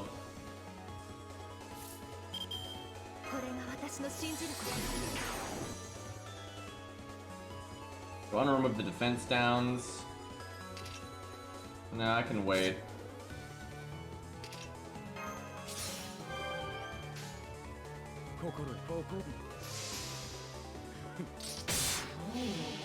But like all the little mistakes are making this actually kind of close here at the end, but it doesn't need to be. Like I think if we play that better, we would wreck it. But we'll just move on. I gotta beat Lostbelt 4, man. I wanna roll. Kojiro actually did pretty good damage there. Well, that was a real boss fight, I would say, especially on a weaker account. If you're a stronger account, you can just blow it up, but still, that was harder than I was expecting. There's a fight with Nukehead that's decent too, off memory, but then it's not much until Limbo at the end. We'll see though. With how weak this account is, some things have definitely surprised us. Okay, surely these are just trash mobs.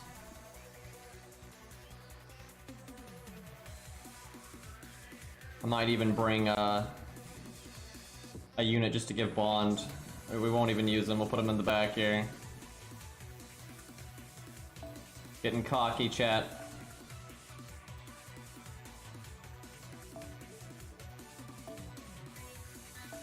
Alright, Stheno needs to be on the team. George needs to be on the team. Beowulf needs to be on the team. Oh wait, does he? Yeah, he needs 1,100 more. This might be the last stage he needs to do then.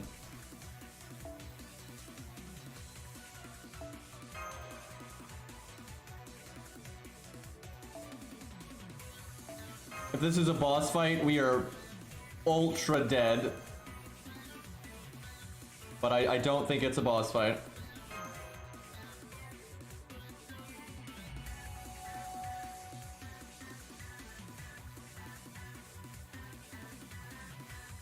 Too much ketchup? What kind of sandwich did you have? Because man, ketchup is really double-edged sword like that. Too much ketchup ruins a lot of stuff. I honestly don't put ketchup on a lot of stuff. I mostly will have ketchup with like French fries and then maybe a burger. But normally I'm fine with just mustard on a burger, but I don't mind mustard and ketchup. But it's mostly French fries that I'd have ketchup with. I avoid it with most things.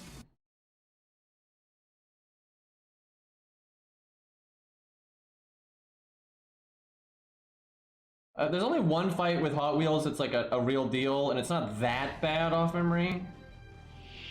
I do not have a plan for Gajuna and Limbo. We're gonna figure that out when we get there.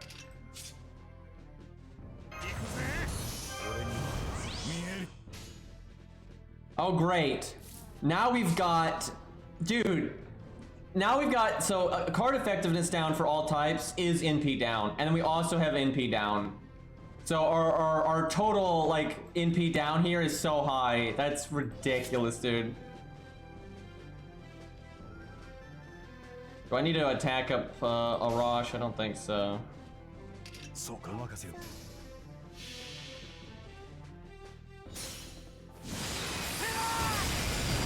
Imagine doing like Sansun's quick card when you have quick down and NP down. That's gonna be so little NP gain. And he's got 3 quick cards, so that's where all of his NP gain comes from. Hot sauce is good, man. I love hot sauces.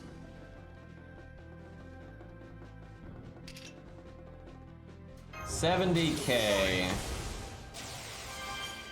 If we had K-Scope, maybe. Without it, though, I don't think this is gonna kill. Maybe Stheno can make something happen here.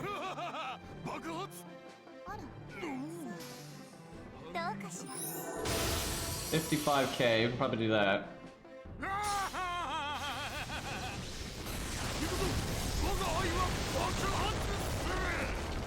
One day, chat, Sansun's gonna get an animation update, and he's gonna get a buff, and I got my level 100 2K foe Sansun, and then he'll be laughing then. By the way, that's pure copium coming out of my mouth right now. That's like concentrated copium, right? That's like, you can make like a copium brownie out of that.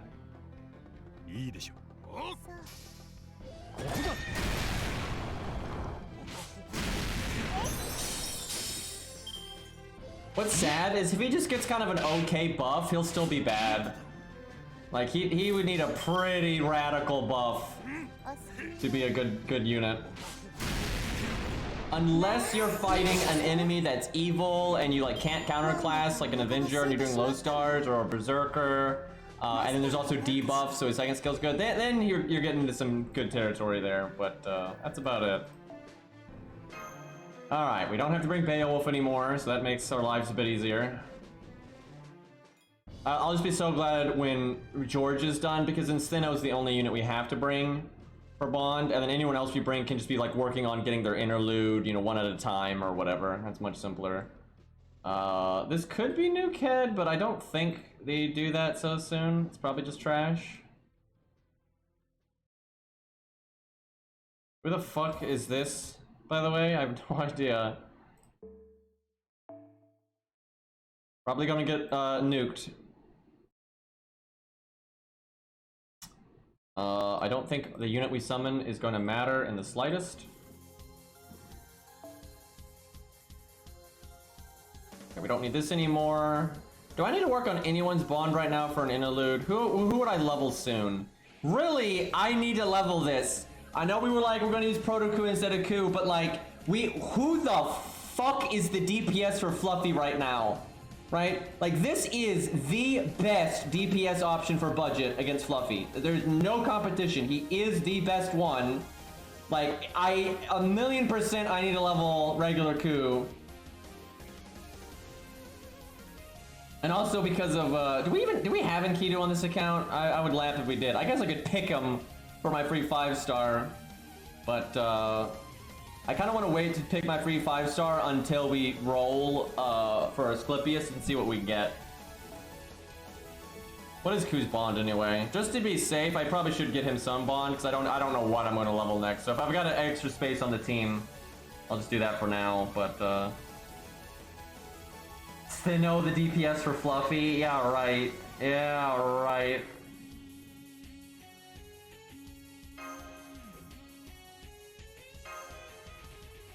quite bad there, unfortunately.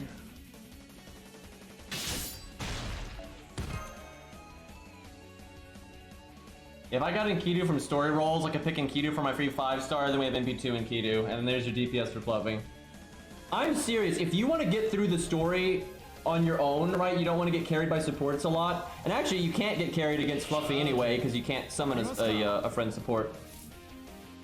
But if you're wanting to get through on your own, like, volition and stuff, and you don't want a blue cube and command spell, you know, you want to beat the game, right, I think Enkidu is a really good pick for your free 5-star.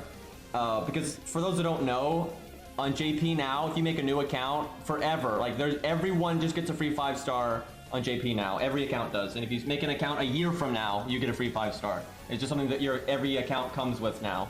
It's just a thing. And I think Enkidu is a really good pick for guaranteeing that you can beat Fluffy. And it's not like it's just for Fluffy. Enkidu is just like one of the best lancers for just killing archers anyway. Also, he's got the anti-berserker thing. Anti-divinity, threat to humanity. You're getting so much boom for your buck. I think he's one of the best picks now. It's either that or just like Waver. Waver's good if you want to like help with farming. It's great for that. But if you think you can already handle the farming, it's not a big deal. Like if you're gonna want to get through the game and not get stuck, and you don't want to get carried by other stuff and use command spells and everything, I really think Enkidu is the best pick. Like the only thing that really scares me on this account where we might actually get stuck is Fluffy. So.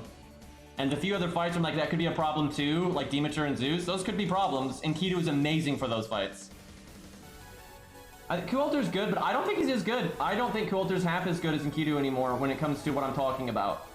And the reason is because Kualter's not that good for Fluffy. He's okay, but he's not that good for Fluffy. Enkidu is absolutely better.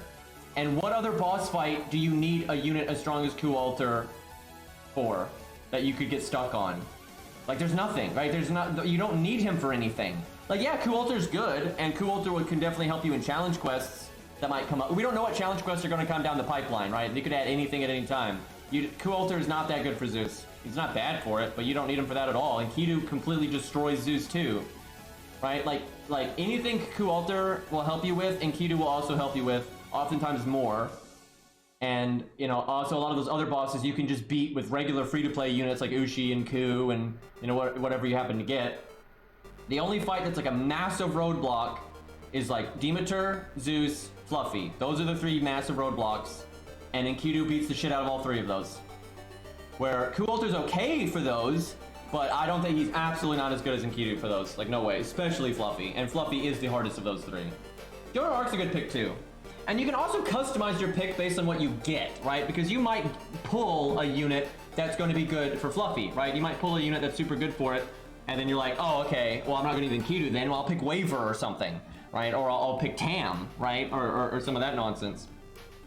So customizing your pick makes a lot of sense. But I think one of the most universal picks to just, you know, really shore up your account is definitely Enkidu. If your focus, like I said, is the main story and beating big bosses and, you know, not using command spells and blue cubes and all that. If it's not your focus, then probably Waver, really. Because he's pretty universal for getting an account off the ground and making farming easy and that kind of stuff. Arash probably can do this. Yeah, so many of the big bosses are divine.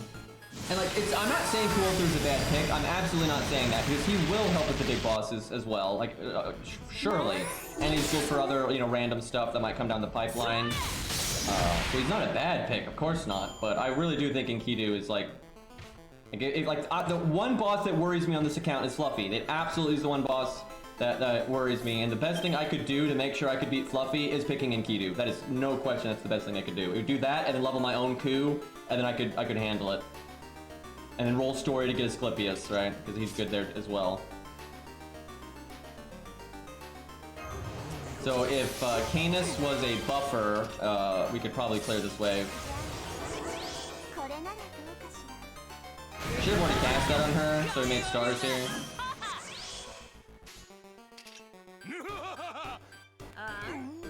That laugh from Spartacus. Yeah, Joan of Arc is good, but she's definitely going to be aimed more at your challenge quests in general, not so much Fluffy. She's okay against Fluffy, but she's not the best. Just because she's a little slow to get the ball rolling, and you kind of need instant value, but she is okay there, like no doubt. Especially if you get like K scope or cope scope, or you have have her work with put her in the front with Castoria. That could work too.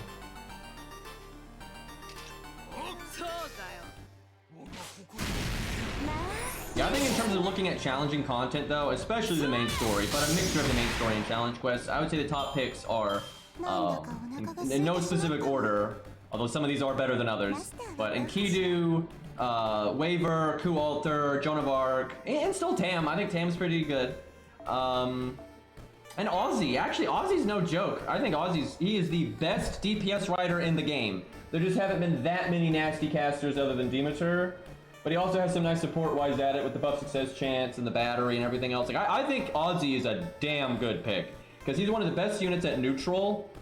Like, you know, this account, because we don't really have a lot of 5-stars right now and we haven't picked our free 5-star, we always use Protoku at neutral, right? When we have to. If we have to use something at neutral, we use Protoku.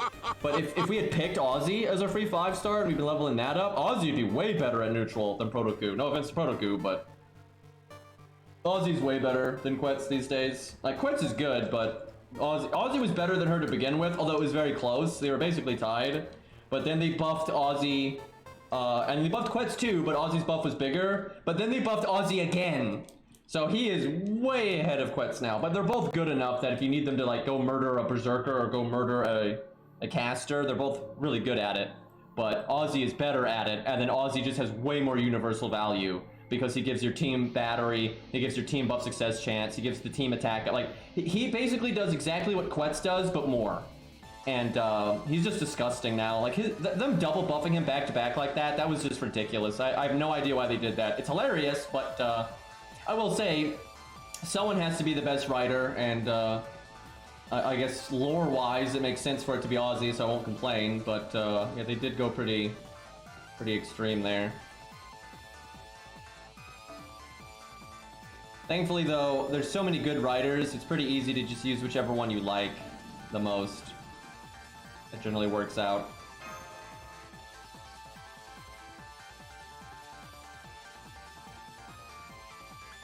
Mev is good, but she's more niche. She's a lot less universal. And in like certain circumstances, Mev is hilariously overpowered. But two things: she is way more dependent on having a strong like support teammate than Ozzy is. Like Ozzy can be, you know, he can be working with the lowest of the low, and he can just carry the team. It's not a big deal. Mev really wants supports to give her help to let her shine and to keep NPing and to keep going and stuff. And she is definitely more niche. Like, she's way more niche than Ozzy. Ozzy is just so universal. I mean, I don't think a lot of NA players even realize how good Ozzy is right now, even without his buffs. And then on JP, he's been buffed twice. And they were not minor buffs. They were huge buffs. Like, I mean, seriously, go look up Ozzy's toolkit on the FGO wiki right now, and look at his NP now, and the new effects it has, and look at his new skills now, right? Like, he has cooldown reduction. Why does he have cooldown reduction, right? And then he's got the, it's just so crazy. Like, I very confidently say Ozzy is the best rider in the game right now. There are other good riders, and so with some of the other classes, it can get really hard to pick. It's like, yeah, maybe this one's a little ahead, but I don't know. It's, you know, it's close. It's not close. Ozzy is the best rider in the game. I don't think there's any competition. Like, he is absolutely busted. Like, of course, there's other riders that are awesome and are good enough to be your MVP rider if you want them to be. Like, of course, but there really is nothing like Ozzy with just the pure raw value that you get.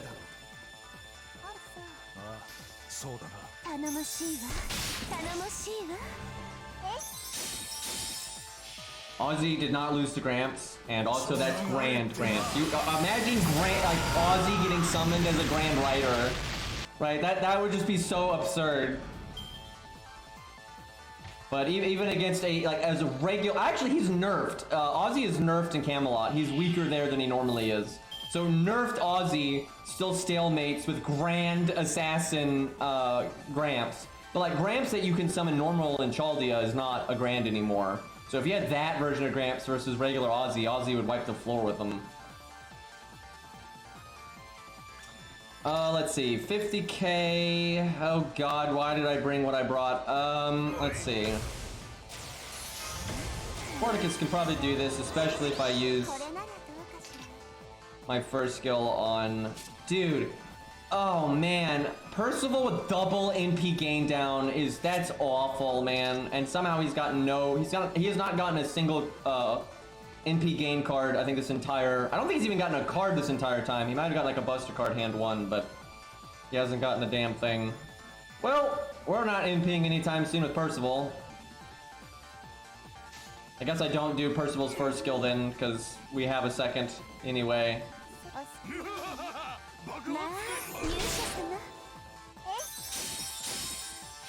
Why did I just hit that one? I swear I clicked the part of the screen to click the 50k one and it just didn't register. Like, I'm so sure I clicked over there. Well, the good news is it gives me a second to get my NP anyway.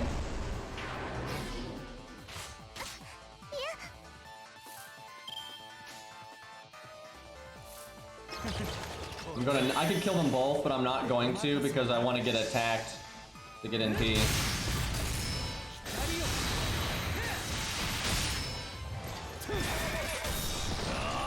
Price's NP gain was that good considering we got the double down. I mean, it wasn't great, but it was something. Freedom! Yeah, Ivan's good, but definitely no Ozzy, but he is really good. Because he's got good enough damage that he can be a pseudo single target, so that's a nice universal option, and then he's very good AoE, so you get a lot of boom for your buck, and then he's got the really good utility with the team-wide buff removal, and then he's also got this hard survival and some stars and everything, so just you get a lot of if you level Ivan, right, you max out an Ivan, like as your first rider, you're getting a lot of boom for your buck that can be applicable in a lot of different situations. So it's very, very good. I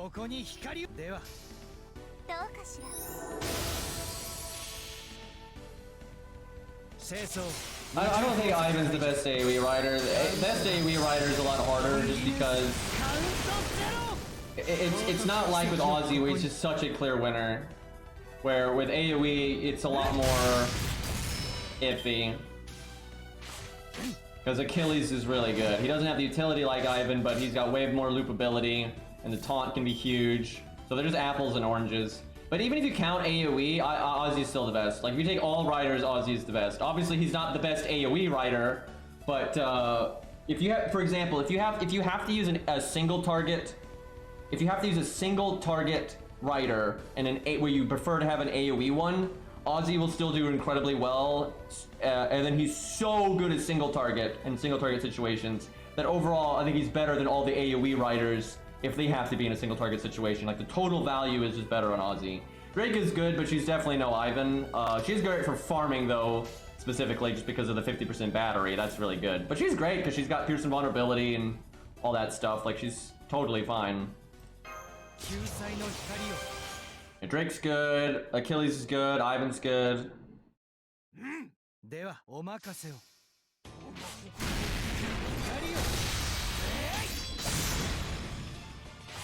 Yeah, the thing is, like, Ozzy can work with Merlin, Vinch, Oberon. I mean, you can do so much disgusting crap with that. You know, the OP supports can enable Phantom of the Opera to be incredibly good in a lot of circumstances. I'm not kidding, I'm not memeing. Like, the supports are so strong.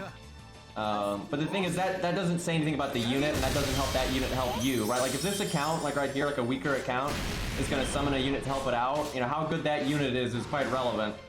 And a lot of people don't have the good support. So then you have boss fights like Demeter where you can't summon a friend's, you know, OP support, right? So units have to be good on their own a lot of the time.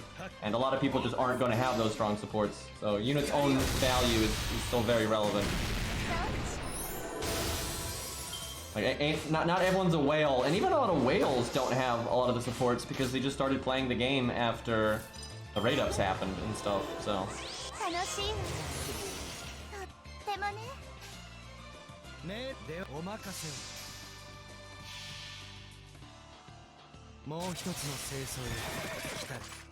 Honestly, the rider class is in good shape.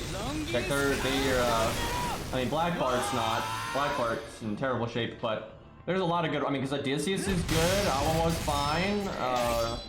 You know, the new Canis is good, right? And even the new Liz. she's not the best rider in the game or anything, but like she's better than a lot of the other recent welfares that I've seen. So like the rider class is in great shape on it. I mean, Kentoki's godly. Ushi's one of the best budget 3-stars there is. She's always good enough as a budget DPS. Like she can wreck Demeter, she's totally fine. Alex is good. Medusa's a great farming unit, like really good farming unit. Like the rider class is awesome. Rider Martha's got all the utility with buff removal and debuff clear for the whole team. This is all really good stuff. People always talk about archers being stacked, and archers are stacked, but I actually think these days, especially from a budget standpoint, I think rider is more stacked than archer now. I think they've kind of just over time gotten out of control, right? Because like Robin's good, but Robin's never been buffed. Ushi's been buffed twice. And wait, no, Ushi's been buffed 3 times, excuse me, but that's reasonable. The rider is stacked as hell. Like they're, yeah, George. Obviously, George, you know, the reason George is good has nothing to do with him being a rider, right? He's just a tank and he's pretty much good regardless if you need a rider or not, but undeniably, he's still a good unit. What is the least stacked class? Probably some of the extra classes, really. Some of those are fucked up, but yeah, probably DPS casters. I mean, that's pretty sad. You got like Babbage, and then a bunch of rare casters that are limited that you're probably not going to have, like Ilya and stuff like that. And there are good DPS casters, but there's a lot of garbage ones, like or mundane ones that are like eh. You know, there's so much eh for DPS casters, like Shiba and Cersei. You got Geronimo. You know, he's not carrying anybody. Medea, that kind of stuff.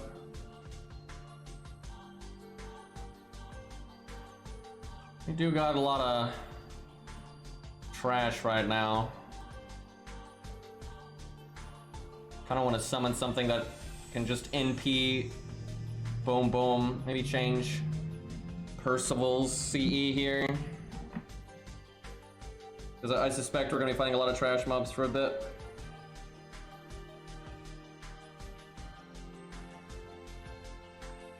Oh yeah, I've got Super Scope on my main account. Time for cheese. Obviously, you can turn 1 NP with Percival without it, because he's got a 20% battery, but why not? We haven't used this like the entire time on this account, but it's trash mobs.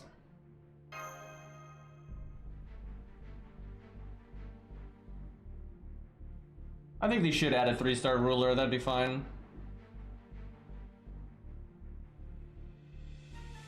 Sigurd's decent since he got buffed. And he does have the anti-debuff and all that. That's alright. Hey, is a Perozu. Thank you for the 7 months. I appreciate it. I'm sure I just butchered your name, but you know the drill. You know how this goes. Nobody subs to me for 7 months and is expecting me to say their name correctly, so. You know, I kind of actually want to do Percival's NP here, but we'll do a Rosh.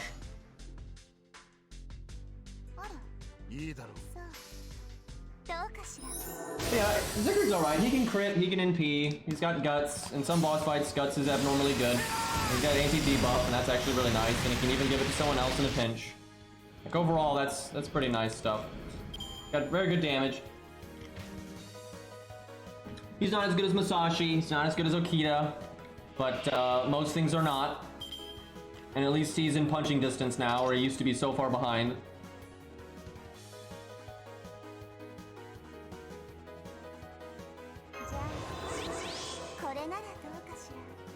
I don't know if I use Percival's first skill when he doesn't even have an art card.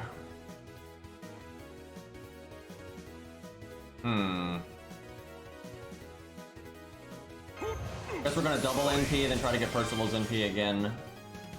The question is, do I use that? Yeah, I'll use it. I'll just pretend I had a regular K-scope.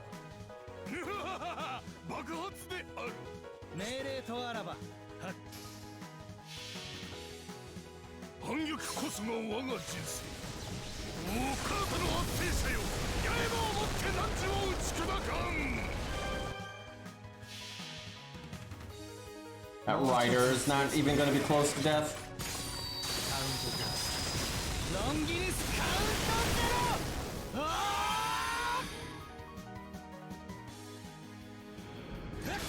Oh, 33k, that's not too bad.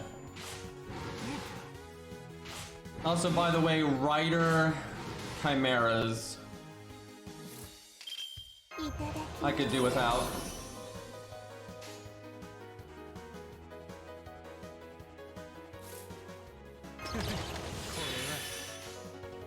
Probably should have done that last turn.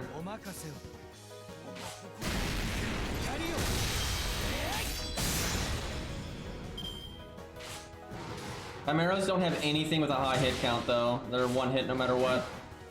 Hell, their NP might even be one hit, although I'm not sure about that one.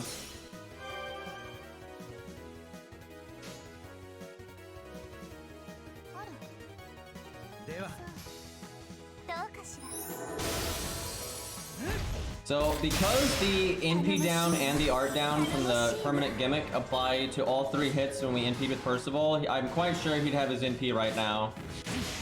Like before the Chimera attacked us.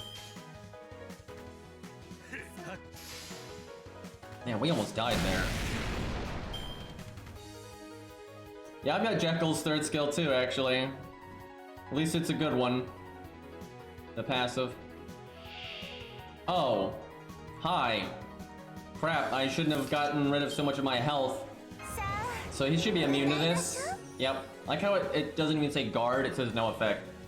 It's because his passive is actual immunity, not like 100% resist.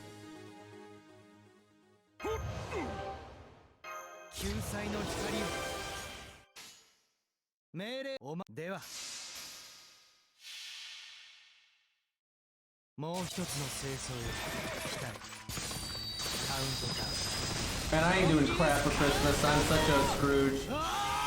I've never really liked Christmas, and I don't. My whole thing is like, you know, if I want to get together with people, that's fine, but I don't want to do it on a holiday. I'll just do it when it actually makes sense. And if I feel like eating, you know, turkey or a good meal, I'll just do that when I feel like doing that. I don't need a day to tell me to do stuff. And I don't like the decorations. They're tacky. Green and red are not a good combo.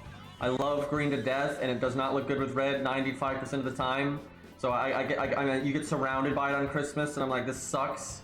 And all this awful Christmas music, all these awful Christmas movies, like, ugh, no thank you. I don't know why I didn't do the attack up. That would have made a lot of sense.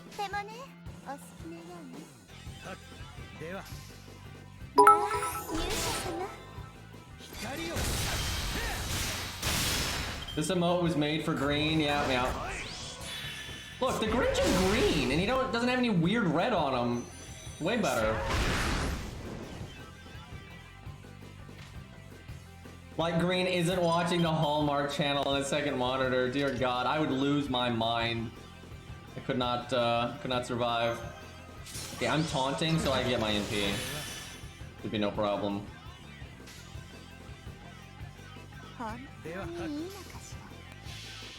We got this next turn.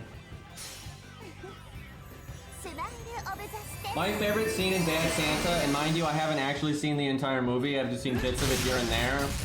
But from what I've seen of it, the best scene in that is the scene where he's on break and eating a salad, and then the lady comes up and is being, you know, like trying to get him to do Santa stuff. Because that kind of stuff happens. It absolutely does. I have experienced that kind of nonsense in my life in various forms. And obviously he doesn't handle it in the best way, but he's completely right. Like, he's 1000% correct. Like, that lady is being so rude. And see, I see this all the time in life. I see this in my stream, for God's sakes. I've seen this in jobs I've worked.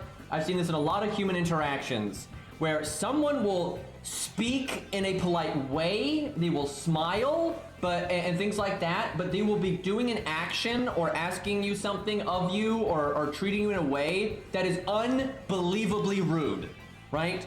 But they think they're like saving face, and they think they're protected because they're behaving, air quotes, politely, right? And then you will respond in a very clear and blunt, rude way in response to whatever rude thing they did to you, and then they get mad and they act like you're the bad guy and that kind of thing. And that's what that scene is, and I think it's very accurate. And I have seen that so many times where, like, somebody will I've seen this, I'm not gonna name names, but I've had people come into my stream, be very snarky, be very rude, be very condescending, but in a very, like, hidden way, and try to, you know, hide behind something kind of way. And then I'll call them out on it. and then they'll leave the stream, and then they'll go on Discord or Reddit or whatever, and if I get brought up like, oh, that guy's such a dick, you know, blah blah, and then never say, oh, you just, you know, he's so rude to me or whatever, and they ignore all the stuff that they did that led to that, right? And that is such like a sadly typical human behavior, right? Like that kind of attitude is so typical. Like I've only banned a few people on all my time streaming. Like my ban list is very small, outside of bots, right? Spam bots get banned all the time, but that doesn't count. And the few people that have been banned are normally being pretty damn obnoxious. And then whenever they bring up, you know, like how, you know, unfair it is they got banned, they don't even mention why they got banned. And I've seen people and they get asked, why'd you get banned? And their answer is not the reason they got banned. Right? Like they'll say something like, oh, I got banned because I like blah blah blah blah, or because of this, and that's not even close to the reason, and they know it's not the reason, but they're trying to put themselves in a good light. You know, people like, they do that a lot, where they try to like behave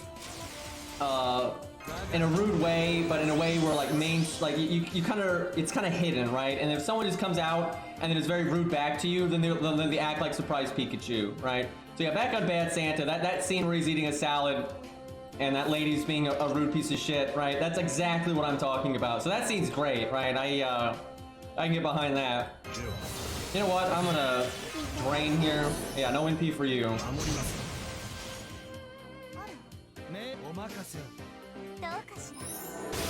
remember when I was young, got my first job working at a pizza place. Holy crap. Like, you would see people that would like try to scam us to get free pizza, and they would lie, and so blatantly, right? But they try to act like they're not lying. They try to act like we're the ones lying and being rude by accusing them and stuff, and it's like, Jesus Christ.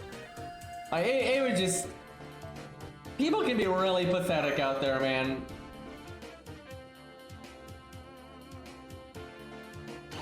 Yeah, I know some people that don't like green. I have a friend that really does not like the color green. It just, he's very, finds it very, like, pukey, right? There really aren't any colors I don't like, though. I don't like color combos sometimes, but there's no individual color I don't like. But there are times where colors get used together that I think looks really tacky or bad and whatnot. Like, bright blue and bright red together, no. No. You know, green and red together, no. Yellow and blue together, no. Like, that stuff looks bad. Very tacky. And there's always exceptions, but exceptions prove the rule.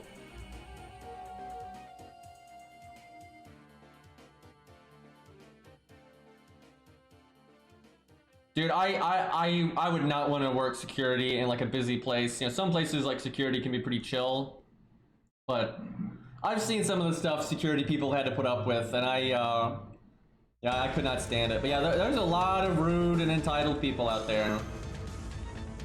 And they don't even realize it, right? And when they really are upset and annoyed and offended when you're rude to them, and they don't realize that they've been rude this whole time, right?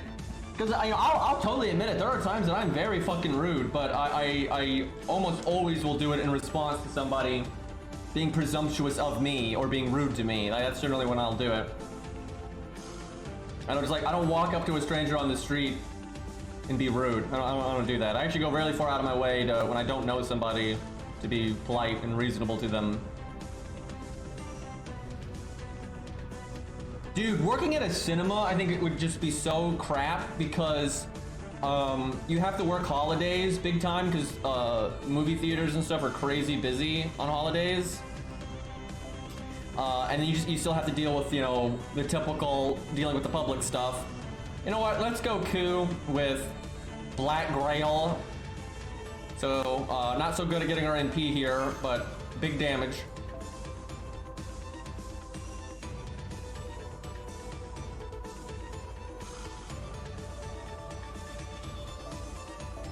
Guess we want battery stuff. Maybe we kill off George just for NP on death.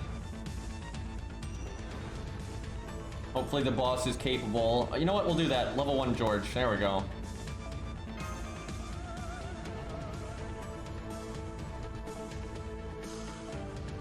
I wish I had 2030. I know I say that all the time, but like, goddamn.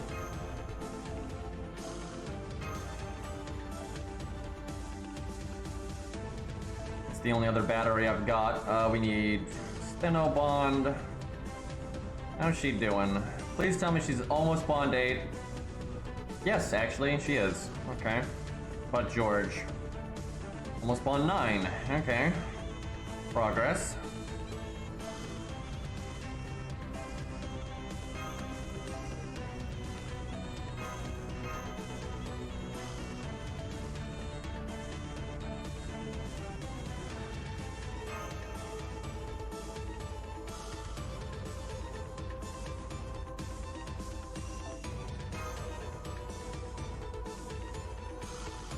Arjuna, I don't even.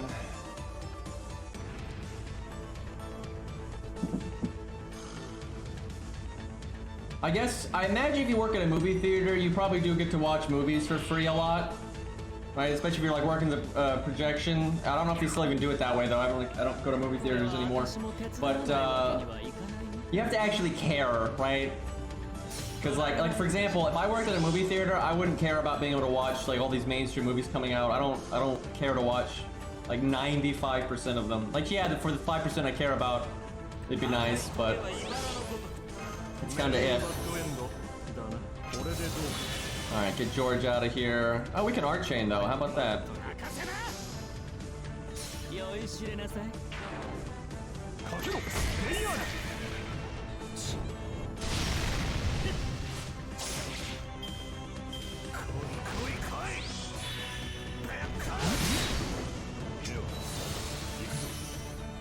Well, we can almost NP here.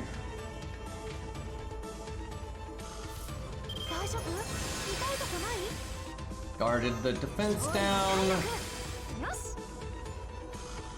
No coup cards this turn, that's unfortunate.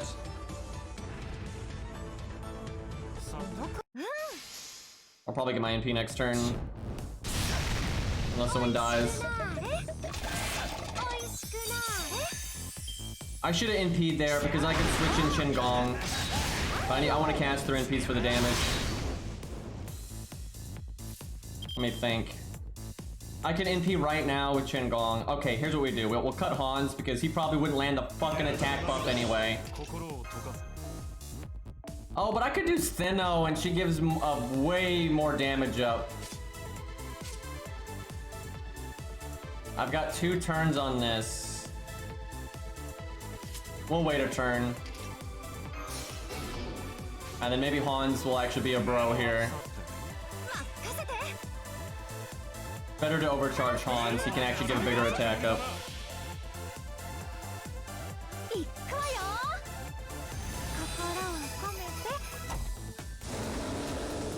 I like how he pushes a little tree in. Like I gotta get that in the frame.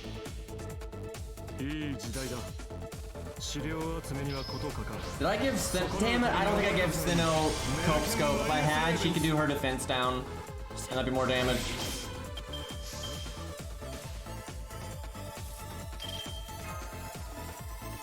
Damn.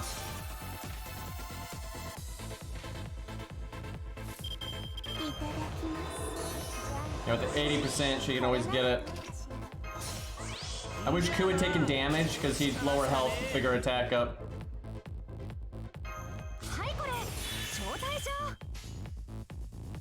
He's got no command codes right now. Feels bad.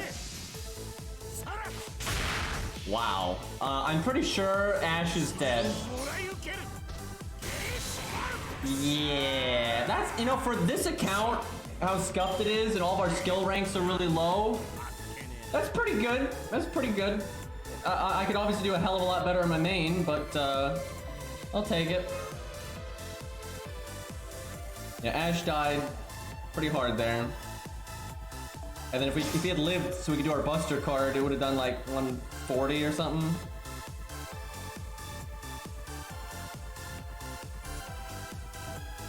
Because it'd be in 3rd place instead of 1st place, and then also we get the defense down from Bulk.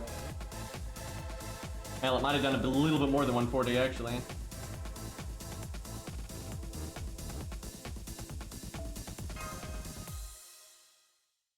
It's actually really easy for Ku to hit 1,000,000 because he's got a high attack stat for a 3-star upgraded NP. He's got an attack up, Lancer damage mod. For using proper supports, it's pretty simple to do it. That's so weird, and that part you're not on the map. I know why though, but it's kind of funny. It's normally like event stuff, not main story stuff.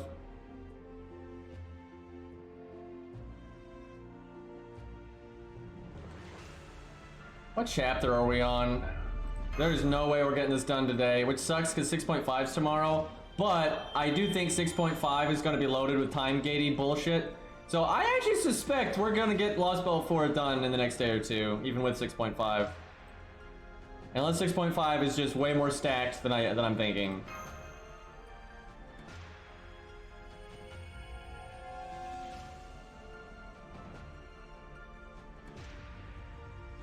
I do need a buff stat coup against a Berserker, because he's got the anti-Berserker passive now. So you can just get even more damage. I'll do that once he's higher level though. I want him to be like at least 110.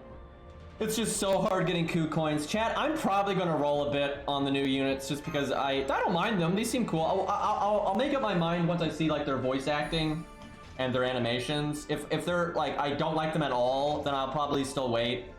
But if they've got decent animations and voice acting, I'll probably roll a bit. Because they seem kind of cool, and then if I can get coup copies, like... I just need one more, and I can grail them one more time. What's really sad, though, is I am not even close to being able to get coup's passive if I want to grail him. Because I've got his first passive and his third passive, and right now I've got, I think, 25 coup coins, and of course you need 30 to grail him, so I can't. I either have 20 or 25, I don't remember. But it's 120 to get his second passive, so I'm not even close. So I either save up and just get the second passive and then start grailing him, or I grail him for quite a while and then way down the road I get a second passive. I haven't really made up my mind. I think for soloing and stuff, it's better to not get a second passive, because in a solo the NP gain and starting NP is not a big deal, where just raw stats, especially on coup, is really good when you're soloing. So I'm thinking we go for level ups first, but it's hard to call.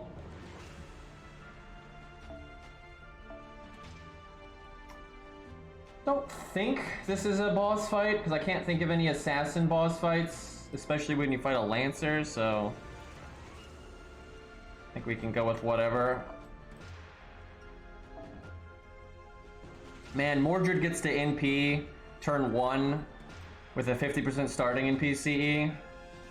Pretty swell. Why do you have to go forwards? Like, why is that a screen?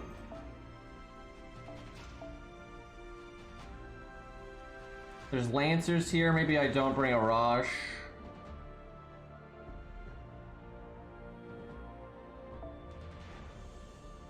Mordred does not have Divinity, unfortunately. Maybe I don't bring Spartacus, maybe we just buff stack Mordred for funsies.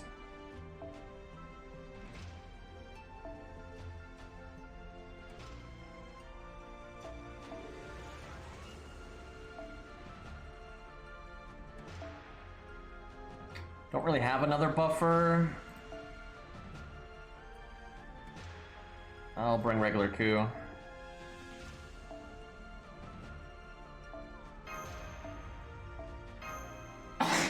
Excuse me.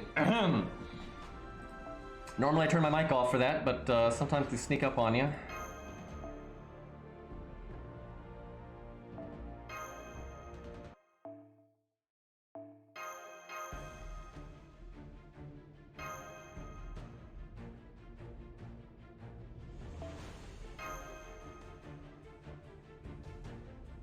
Yeah, units that have their own battery skill, they generally want the battery passive quite a lot. And like, battery is always good, so it is good on coup. It's just in a solo, a lot of the times it's not gonna matter. In team play, it can definitely matter, but because my coup is so upgraded, I don't use them in team play too often. And it's funny, some people say I don't use them in team play often because coup's not good in team play, but that is just utter horseshit. He's ridiculously good in team play. Yeah, Bedivere, if he gets his second passive, is just better than Billy, unless you're fighting a Saber specifically, but there's no way around it. Like, his overall toolkit's just better. Okay, 2 Lancers here. I could NP them right now, but I don't think I need to. I'll crit them, though.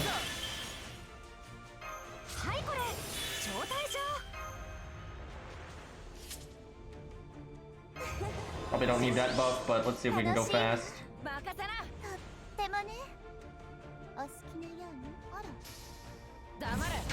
What? I blame the stupid buster down that we got from the stage gimmick. This is bullshit. Okay, we're not gonna crit this time, so we'll do it like that.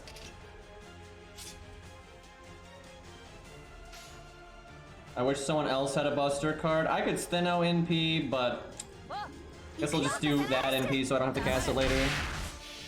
We are not gonna kill, which means we're gonna lose our attack buff from Stheno. Yeah, I guess you're fighting an archer, because then Bedivere's being counterclassed. And there are times Billy's still better, because for instance, whatever you're needing an NP right off the bat for, the damage check that is there might be low enough that Billy's gonna get it, and Bedivere would just be overkill. So, you know, who cares at that point? And it might be a fight where having like evade is really good, because maybe you break the bar and then the boss does an AoE NP and stuff, or Bedivere's just got a defense up that's not good enough. Or maybe there's an evasion gimmick, so you want sure hit. So there is still reasons that Billy can be better, but if it's just raw value check, I mean, Bedivere is just better. And there's also times Bedivere's better than Billy because of the debuff resistance and the team-wide defense up and the team-wide NP up and also hitting harder and that kind of stuff. So overall, Bedivere is way favored to Billy.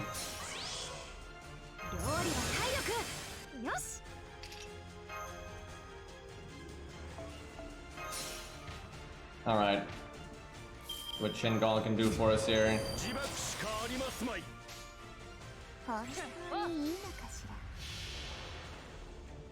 Yeah, I cannot believe they gave Bedivere anti-Berserker. Like, he just instantly gets his NP against the Berserker because of his second passive, and he does massive damage because he's counterclassing it, and then he's got Buster up, he's got NP up for 3 turns, he's got a high attack stat, and then now he gets bonus 30% damage to Berserkers as well. So if you need a Berserker break bar busted, he's your boy. Wow, we killed all of them.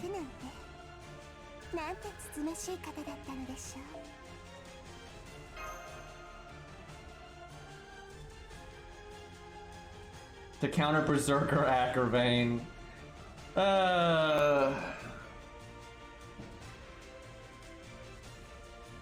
Yep, Bedivere's got an animation update where Billy does not. Tough times for Billy. Billy's one of the units I'm most looking forward to an animation update for. I just hope, I actually at this point, because DW's kind of in turmoil, and they're hiring and firing, and the FGO is being transferred to a new company, and staff is moving around and all that. I don't want them to do a Billy animation update in that time frame. Because I think animation updates are going to be shitty in this time frame. Like, yeah, you might have 1 or 2 that end up being good, like Caligula's was, but I think there's, like, how all the welfares have been so phoned in, I think it's going to be like that for a while. So I think stuff might get better, though, when it comes to animation updates and welfares in future, because I think there's a good chance that the development team for FGO is actually going to get more blood, new blood, and that's good. They need more staff, clearly. So in the long run, it could actually be an improvement. Aniplex didn't buy out DW. They bought out FGO specifically, and then the development team for FGO. But they didn't buy DW, the company. So like DW can go make, you know, whatever video game they want, you know, independently of Aniplex. But the people that worked on FGO are going to work for Aniplex now, and not DW.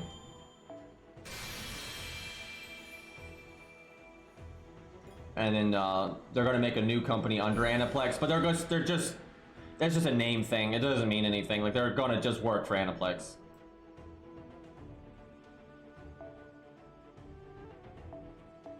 I suspect DW will still have business connections with Aniplex. They don't seem to have a bad relationship.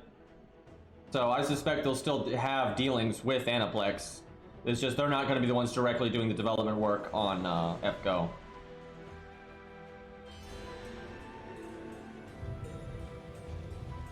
I don't think DW would die anytime soon because Aniplex probably paid them a pretty penny to do this business transaction. I think DW made bank off that. And I think they wanted that because they lost so much money from Sakura Wars. That was dude, there are employees that worked for DW and proved that they worked for DW that said they were just pouring all of their money, time, and resource into Sakura Wars. Right? They put every egg in the Sakura Wars basket, and that game failed so miserably. So that was a huge hit to that company, and that's why their profit reports were so bad. So to recover from that, they're probably happy to sell, and hell, that might even be why they did it. Also, their new DW's new COO has no experience with mobile games, so you know, it just doesn't surprise me if, you know, he wants to work on other things that aren't even related to that. I don't know what this stage is, so I guess we'll summon. I was gonna say a berserker, but I just saw Tesla, and I like Tesla a lot. Okay. Please don't be a Lancer. That would not be ideal for us here.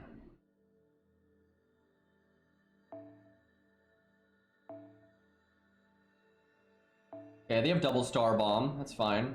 And have Hans come in if somebody dies. Although maybe we want Shin Gong to come in if somebody dies. Nah, we'll do it like that. That's okay.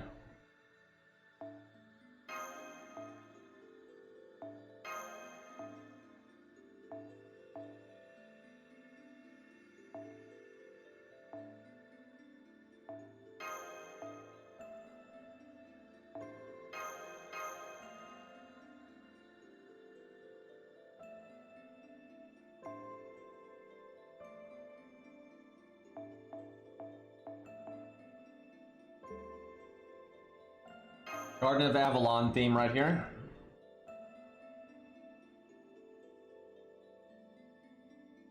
Oh yeah, not only Arjuna, you know what's funny?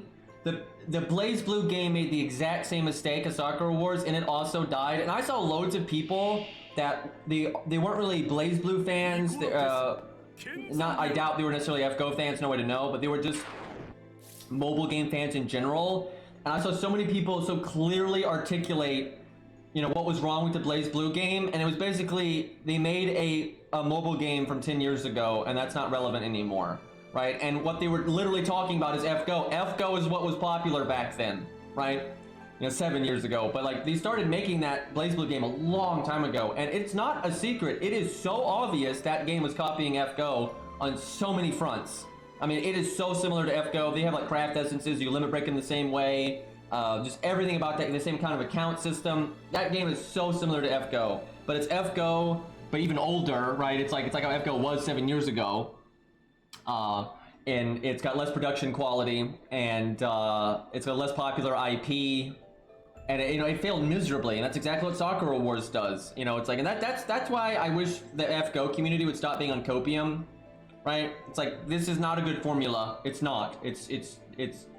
It's been one-upped dramatically. The only reason FGO is hanging in there is because of the IP, and it does not need to be that way. They can get with the times, you know, because thankfully the part of FGO that's outdated isn't the core gameplay. That's not the issue. It's not a turn-based combat system. That's not the problem. You know, none of that's the problem. It's everything else, right? Everything else is the problem. So FGO can absolutely keep up with the times. Oh hey, it's a Saber, Chago Chana, how about that? That works out. So we have heal down from this, and we have heal plus from this. This is all very silly. I guess I'm just gonna fire this off.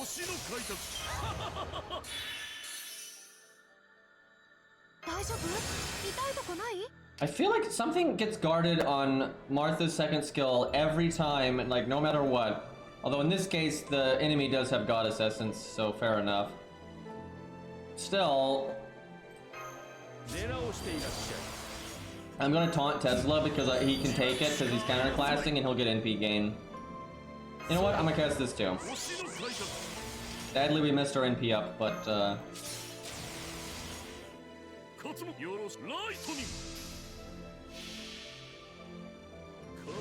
see, that's what you want. You want a game that's got an IP as strong as Fate's, and it's got a big fan base like that, and then also it's a really good game. Right? That's how you make like just a smash fucking hit. I wish we could have gotten a crit in there. Obviously we broke anyway, but just from like all those buffs we had, I would have liked to have seen a crit.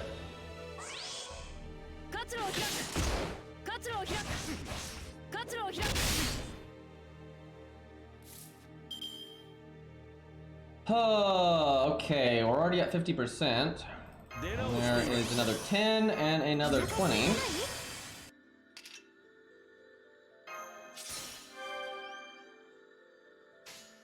This hand sucks though, which is unfortunate because his art cards are in the next hand, which I'd like to do once I've already got my NP again.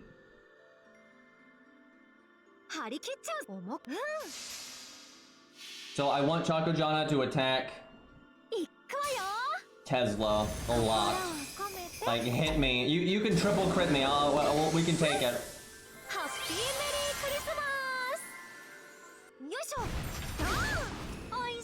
Hit the cool science man. Let's go. Bang bang bang. Use the gun. Good. Do it again. No. Middle one. There you go. Good teammate Chakojana on our side.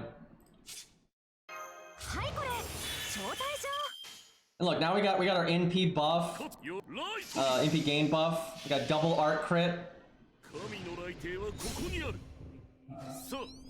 Our odds of stunning the boss are not really a thing because we've got pretty high miss chance anyway, and then she's got magic resist and goddess essence. Wow, we almost just killed it right there. Man, Tesla made short work of this.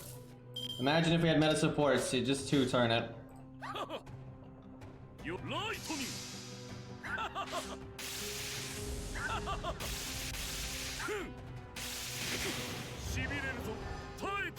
Tesla needs an animation update, man. He's so cool, but his animations are so bad.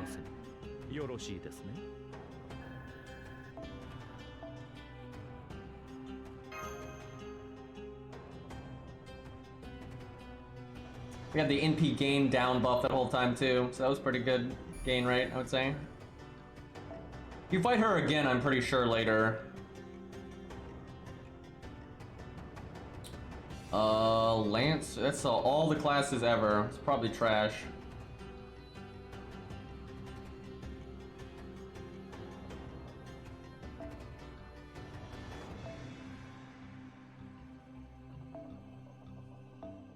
Probably not a good time for a Rosh.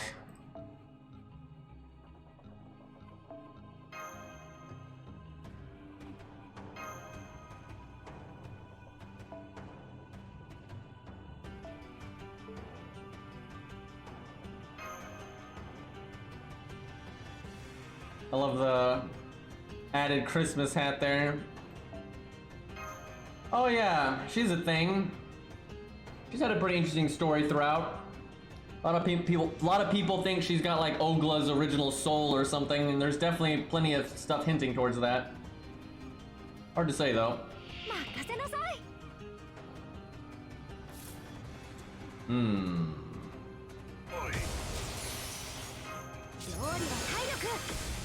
Alright, Spartacus. Impress me.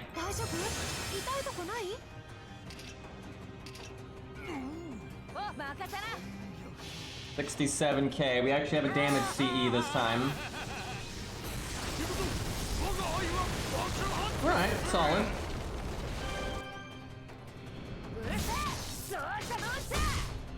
At least we'll kill him next turn. I can accept that.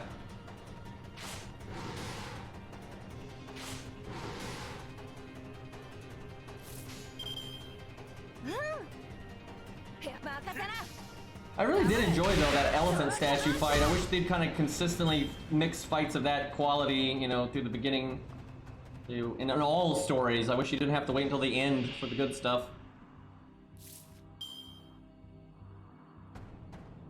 Okay, this is the last wave.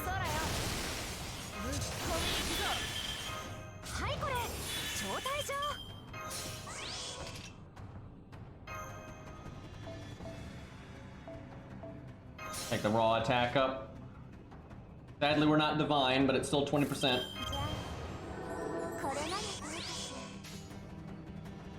Well, the Lancer one is definitely dead.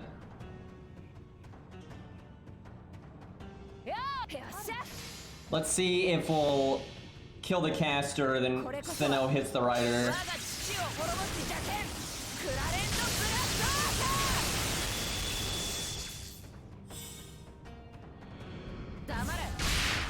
Damn it. Damn it. And then Stheno hit a caster. No good. And there go my stars.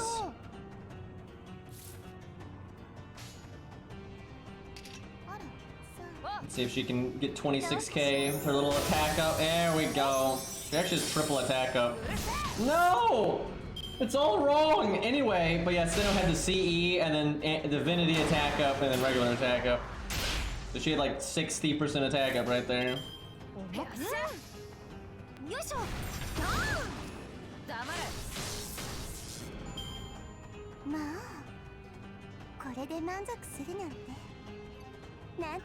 I don't mind Stheno too much personality-wise, because she's actually gotten character development to not be a complete, like, sexist, racist shit. But, Uriel's pretty bad, and, Stheno's certainly not 10 out of 10 or anything, but she at least had some character development. Uriel is just such a bad person. Like, if you read her actual, like, personality and everything in her bio and character material, it's like, what the hell? And Stheno's bad too, but then she has character development beyond it, where Uriel doesn't, so... What I'm getting at is Medusa's a lot better than the other two. That's where I'm going with this. Because Medusa actually understands that, like, not everyone's the same, and, like, hating all humans for the actions of a few humans doesn't make any sense. Like, she actually understands that, right?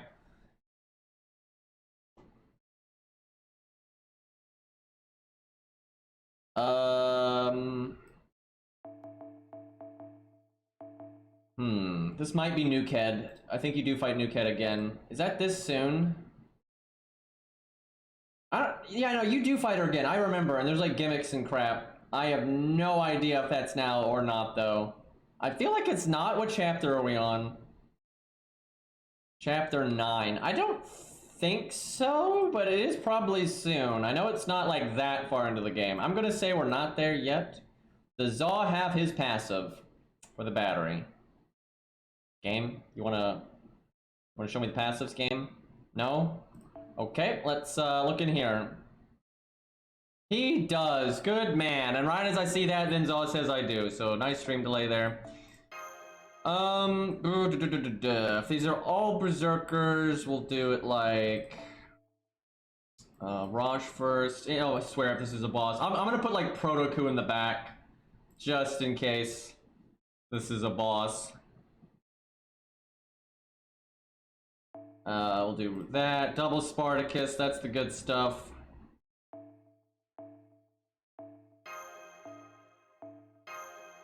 And then, I guess just in case we need big damage, and then Protoku in case of emergency. Oh crap, there's no Stheno though. I mean, this is still damage. It's just not as much as Qingong. Guys, surely I can get away with bringing George here. There's no way this is going to result in me dying. This couldn't possibly be a problem. I'll just give her damage.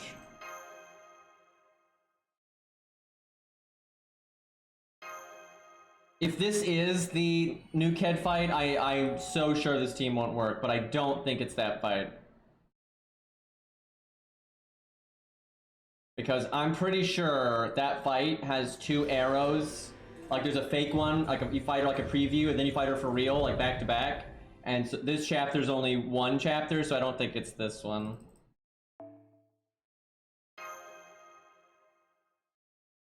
This is a bit of a gamble, but it's 0 AP. Like, who cares if we fuck it up?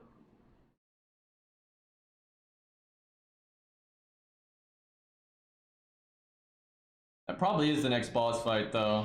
Major one, anyway.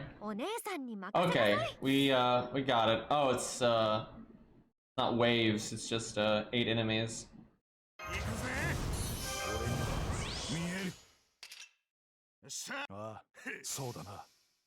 When you can do an Mirage Brave Chain and you know it'll never end. I'll never get to do that extra attack.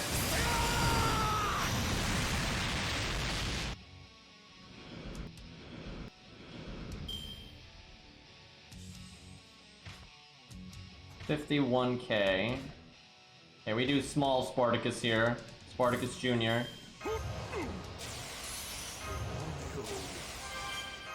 I think he can handle this.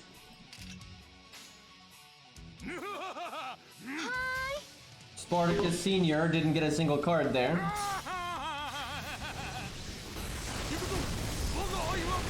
$39K? What? Why? Okay, thankfully they're killing with this, but like, that's so low! We had aerial drive, buster up, attack up. I wonder if his alignment is off, or what is it, attribute. I wonder if his attribute is like negative here. Even with that though, that's pretty bad. Okay, this Spartacus is even bigger, and then we don't have the attack buff from Martha, but we got other stuff, and I guess I can do this, although we probably don't need it. Yeah, I'm really surprised his damage was that low. My guess is his alignment, attribute is negative there, and then he also low rolled. So like those two things combined resulted in bad damage.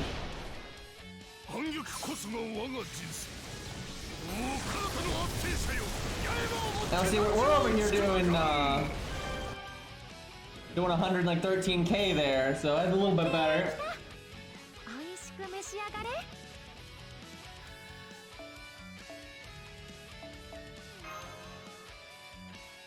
Alright, what's next? I might take a poke in the story and see if I can figure out if we're about to fight Nukehead or not.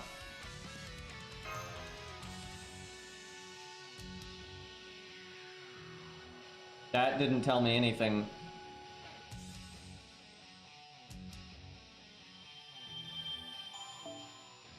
I'll take this SQ though.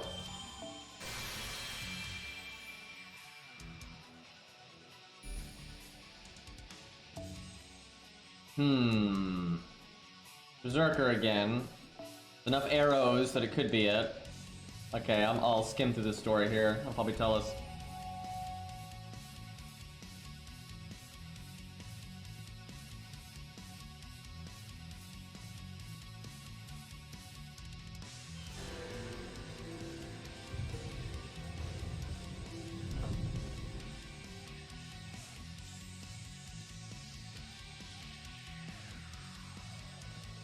Hot Wheels.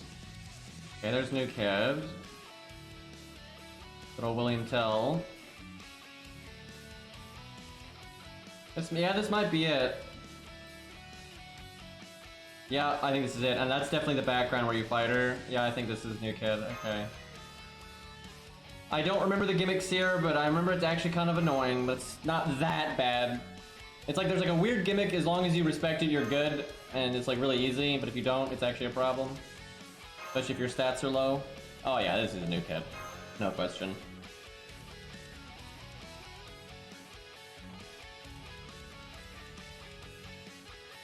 Now, I remember the first fight with her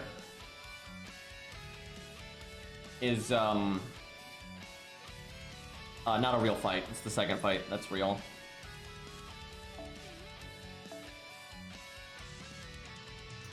What shall we summon? I don't want anything that's going to carry too much as normal, but I don't want them to be useless either.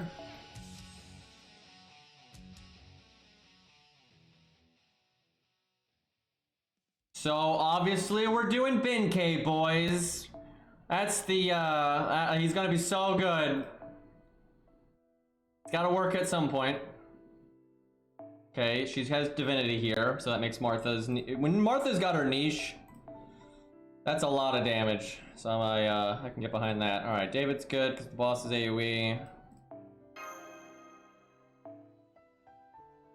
I need to actually level my craft essences. I'm kind of lazy about that.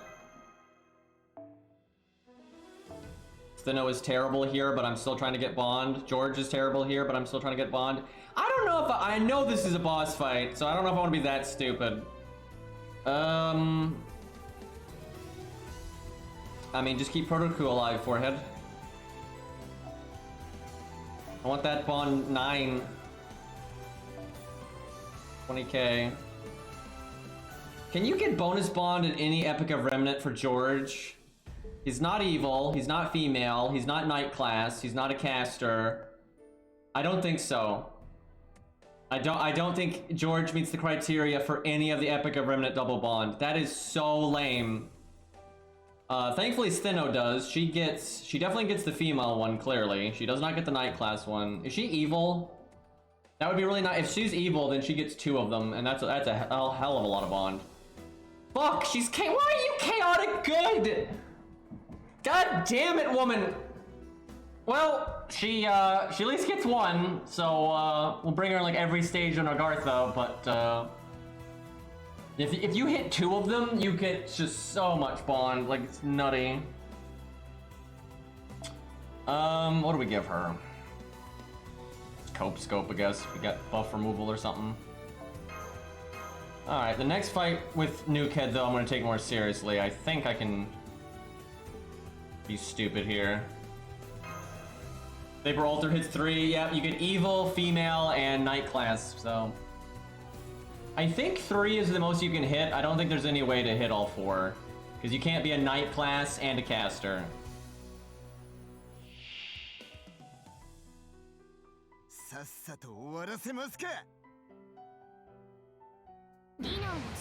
I think you lose the quick down after these fights. He's got evade for 6 hits. And regular coup has sure hit. Man, now, okay, we need Bin KNP. That's 100% we need Bin KNP. Skill seal, so she has to attack. Give me the goods. If only I could Art Chain right now.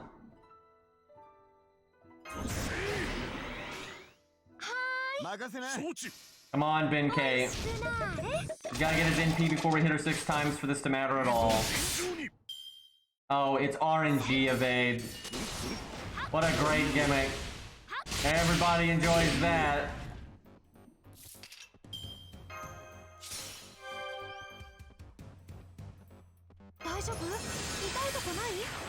Always guarding. I'm about to give Ben K Star Bomb, so he might art crit. There's no point. We're gonna get rid of it this turn anyway. I guess we give it to Proto Coup then. He can double Star Absorb.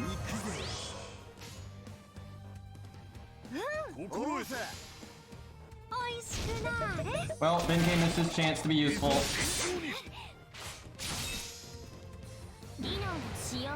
The Knight class is made up of casters. I mean, Dabbage is kind of like a Knight class, right? Got armor. Battery's going to waste, but whatever.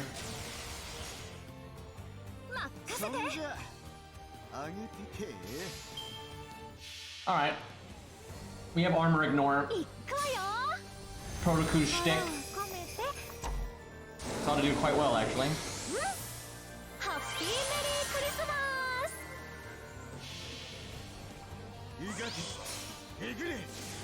I dig Proto Coup's NP with the prototype music. Wish I'd had the volume louder there.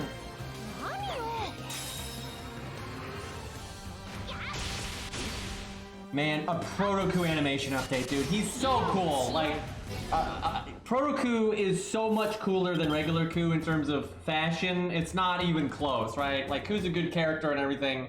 He's got cool powers and, you know, good character interactions, but Proto Coup's fashion is so much better. Give this man an animation update.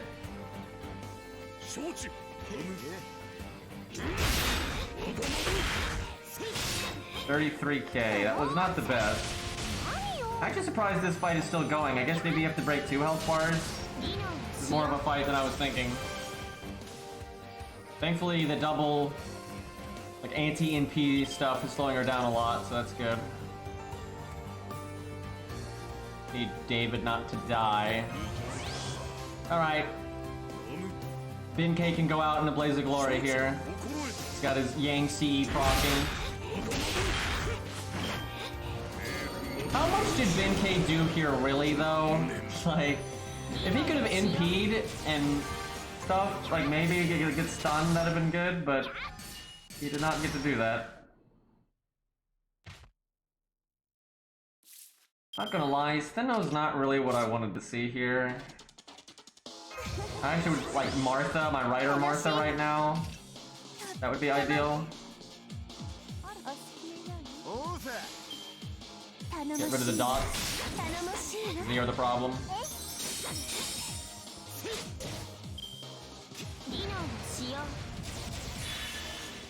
You just quick charged into your NP. Oh, joyous. Well, bye, Stheno. Glad we did the attack up while we had it. By the way, chat, you're never getting this as a costume. You can't have it.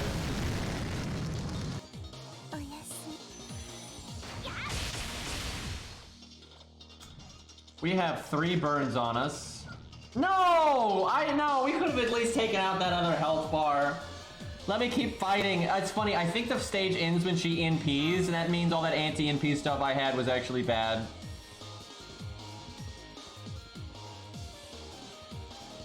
Yeah, I really wish they would make stuff like that costumes where they do it now, like they realize that they can just make it a costume, but they don't do it until that character is relevant again. And it's kind of lame, like with Morgan, they just added it because she was relevant in Lostbelt 6. So if they had that mindset back when they did Lostbelt 4, they might have added it then. But now they have to make the character relevant again, so... Okay, this is the real fight. I'm gonna BRB real quick. I'm gonna get some tea going, and I need to get like a snack, because I'm hungry.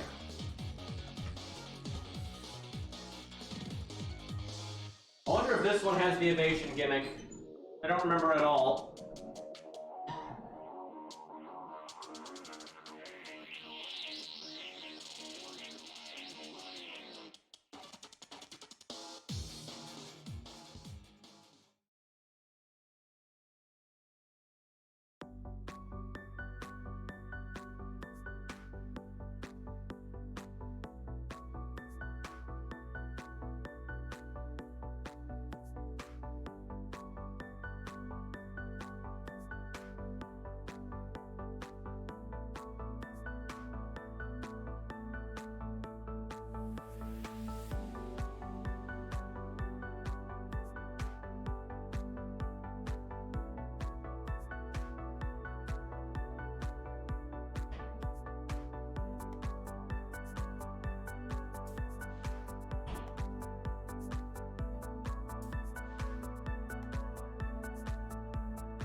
Alright. I'm back. Chat, I had a thought. You might say Proto-Ku was kind of good in that fight. Like, maybe better than regular Ku. But when you think about it, he's not. The boss had a big armor up, right, as their gimmick, and Proto-Ku has armor ignore. So you'd be like, oh, you know, that's why he's good there. But Ku has the universal attack up, so he just hits harder. He has a higher attack stat, so that alone already makes up for most of the defense up. And then regular Ku has anti-berserker, which way makes up for the armor up on the boss. So Ku is doing more damage than Proto-Ku there, even though Proto-Ku is the one with armor ignore. And then Ku also can remove the burns, which was how the boss did most of its damage. And also has backup guts. So, and Ku has sure hit if he had got the NP sooner when the boss still had evade. So, even there, Ku is significantly better than significantly, because Proto-Ku only has armor ignore on the NP. Ku gets the anti-berserker and the attack up all the time. Well, the attack up for 3 turns, and then the anti-berserker all the time. So, hey, I have Ku's anti-berserker skill. I have it. And this account could get Proto-Ku's anti-berserker skill, right? Because he's got one of those guys, right? Right? It's Caster.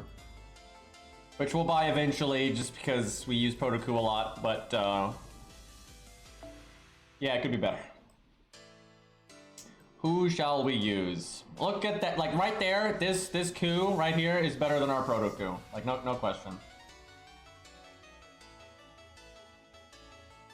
Oh, I know what I'm gonna summon. Hold up. Gotta get on my phone here and slot it.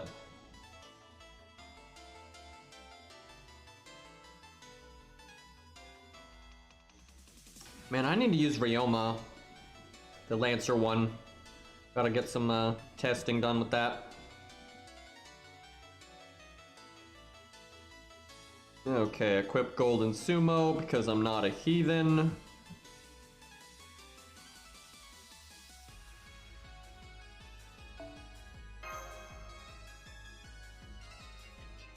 You know, Romulus is not a bad idea because Romulus is AoE, so that's kind of fair. But giving the other 3-star Lancer a shot here. All right, what do we want to do? Now she might just have the gimmicks we just saw, but I don't think so. I definitely remember some weird debuff stuff. I definitely remember some debuff stuff.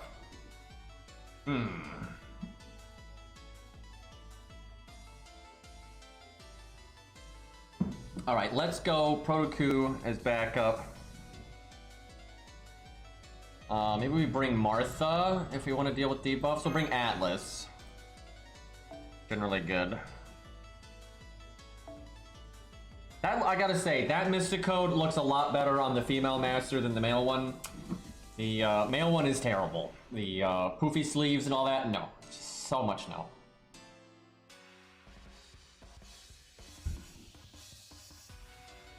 Where do we put... Okay, hold on. Might just put Martha on the... No, that's nonsense because the boss is probably going to hit hard. So we'll put Ryder Martha replace George. There we go. What did I rolled... Why do I have Ryoma? I'm trying to remember. Who was the 4-star? I think I just used some tickets. Oh god, it was Mori. Yeah, okay, no, yeah, I rolled. Yeah, I didn't really roll for Ryoma. I rolled for Mori. That's what it was. I remember oh so clearly now. And yeah, actually I used a few hundred SQ. And I only got 2 Moris, and I got like 5 Izos, and then I got Ryoma, so I was not happy. There were some swear words, because Mori's probably not going to get a raid up for a long time. And what's so stupid, chat, I hate this. This is dumb, and this is why the coin system is so dumb. I only have the coins for Mori from those 2 copies. Even though I already had Mori in P5, Bond 10, I only have the coins from those 2 copies. So the game is treating me like I have NP2 Mori in terms of coins. Like, fucking really. Like, so stupid. Yep, I got the 5-star caster too, because I think I kept rolling for Mori or something, and I don't like... At least I like Ryoma, right? Ryoma's cool. Where I don't care about the caster at all. And like, I actually leveled Ryoma. He's level 90, right? Where the caster's level 1. And I don't see that changing anytime soon. Okay, Stheno is probably a bad idea for this stage. Maybe David. Yeah, that seems good. Big defense up so she doesn't immediately die. That seems reasonable. Alright, good luck.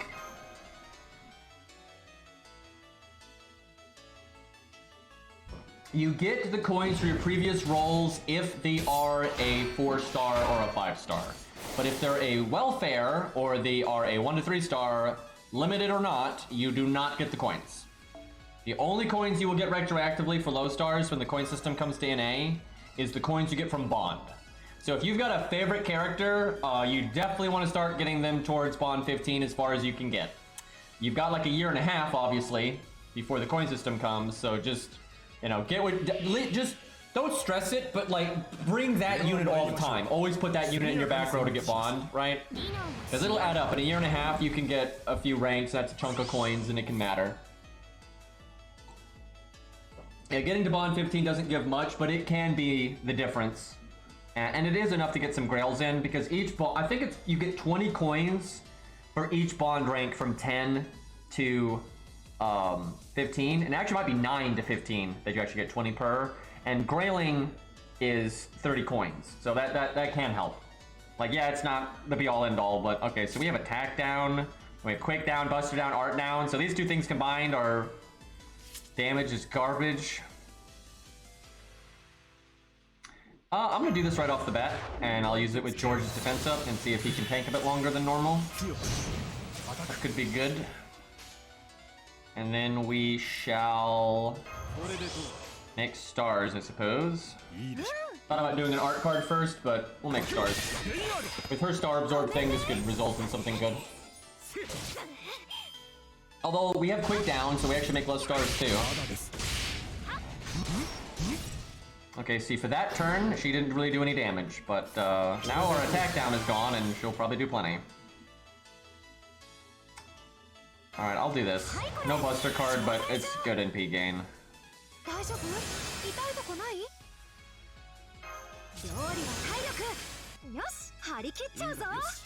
Alright, next turn, we go Burr. I know that's the thing. A lot of people hate it and they don't like having to roll past MP5. But if it's your favorite unit, right, and you want them to, do great things, you kind of have to. At least NA gets some warning though, so NA knows like, oh, I should roll for this thing, for an extra copy or two in advance, because it is a 4 or a 5-star, so they know. And it's actually, for limited units, it's not too bad if you know in advance, because limited units get more coins per copy. So it's not too bad for them, especially if you roll for that, 4-star or 5-star that you want, and you know the coin system's coming, so maybe you get an extra copy or two, and you start working on Bond. And because they're limited, you get more coins initially, and then you get a few coins from Bond, and then you get them retroactively for 4 and 5 stars. So then they can just be, boom, ready to go. So, yeah, that's kind of nice for NA. Clairvoyance is kind of handy. Alright, George is going to die this turn, but it lasted 3 turns.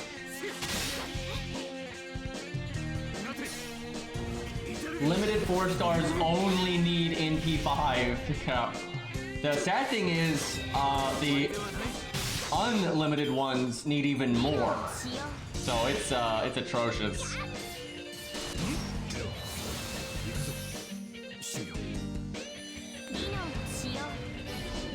Okay, they're stunned. Perfect timing, because now we got Martha. Although maybe, I think I saved Martha in case we get burned. So off memory, I think what happens here is once you break her first health bar, she starts like falling apart and losing health rapidly, like per turn. But then it's like she does something really nasty. Do I want to do Martha's first skill, just have the debuff resist? Now we'll wait a bit, because she can clear her own debuffs too. I kind of want to use Dyrmid's first skill and then use Atlas on him. Yep. And then I can do Invulnerability from the Mystic Code for the NP if I need to. And this way he gets the attack down next turn.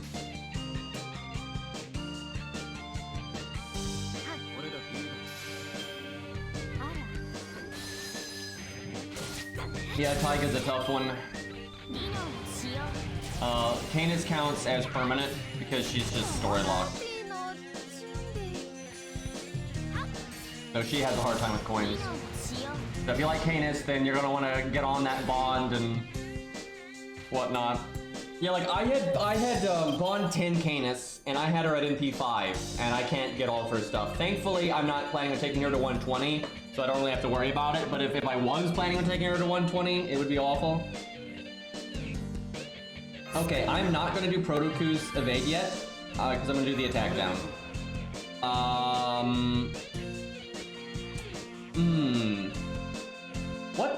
What's her magic resist? Why you gotta go like that, game? That would have been so good, because that would buy me the time I need to make sure PFA hits the NP. Let's look up, what is Nukehead's magic resist? That felt so lame. I have a feeling it's not that high, but I don't know. They throw out magic resist A like candy these days, but even A is only 20%. Her magic resist is A, and it's only her only passive. But yeah, so we had an 80% chance to get the attack down, and then of course, we didn't. I guess I evade now and just hope for the best.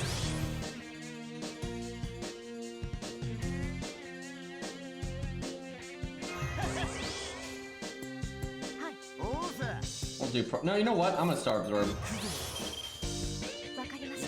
Yeah, 90% crit, that's pretty good.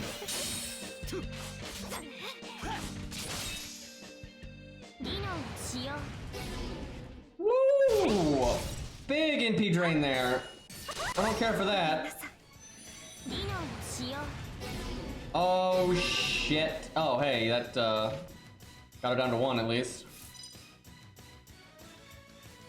Okay, please don't kill Dyrmid. It's so much value if Dyrmid doesn't die here. Yeah, that was 0080, the music. Well, not exactly. It was a video game remix. Will we break? Am I right? No! No! God damn it! But he's got an upgraded NP! We might actually lose this. This is getting nasty.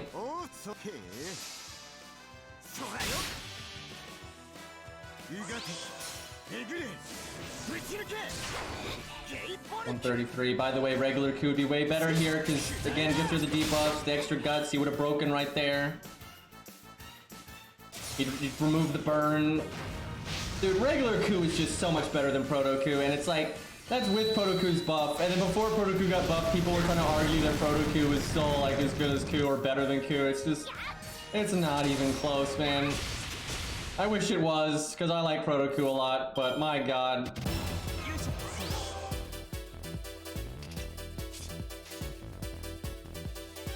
Can I do, okay, I think I can do that. I might be able to win if David just gets his damn NP.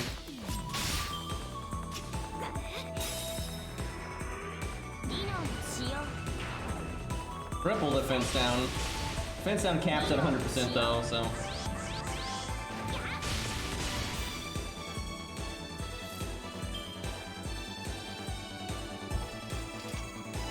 I think I wait one turn to do David's. No, I'll do it now.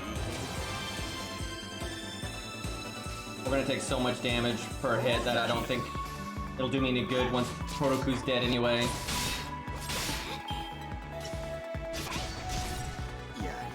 Yeah, I think I made the right call. But that hit right there is the only one that's really gonna matter. I think we win. The only way we don't win is if she uses guts, but I think we would still win. Because I could like bust her NP. and then art extra, and I take out the guts health. Hell, just the extra is enough. That was close. That was really close.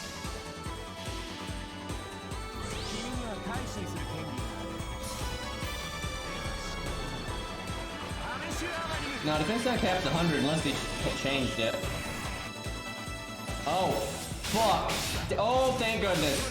Woo! Actually, I think that extra attack did enough that the crit wasn't necessary, but that was not great.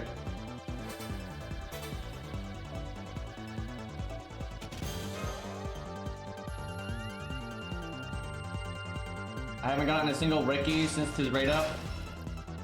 Feels bad. Thankfully, you can get him out of FP summon, so it's just a matter of time.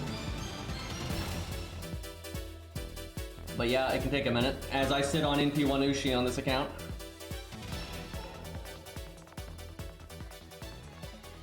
Honestly, that fight and the elephant fight, that wasn't bad. Especially on this account, it's pretty interesting. I don't think anyone can accuse Deermid of carrying. Like, he held his own, but he wasn't any stronger than any of the units on the account normally, which is kind of what I want.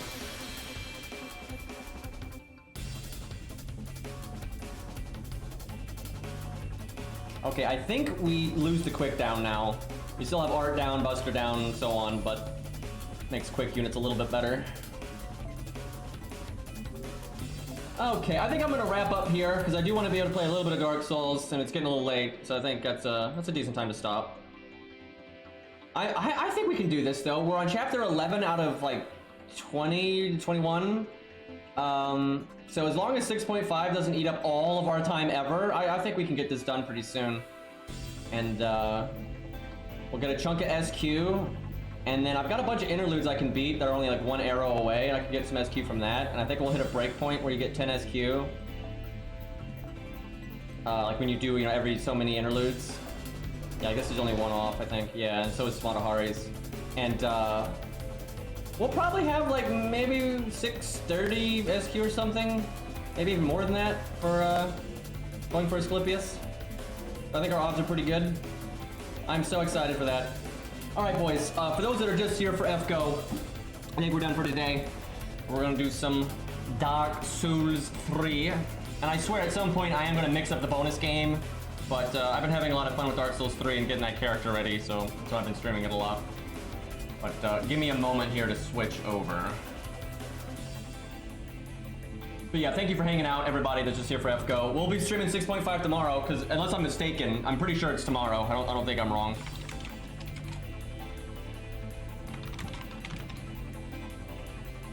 Like, I think it's like crazy late tonight when it starts. Am I nuts, chat? Can we, anyone know for sure?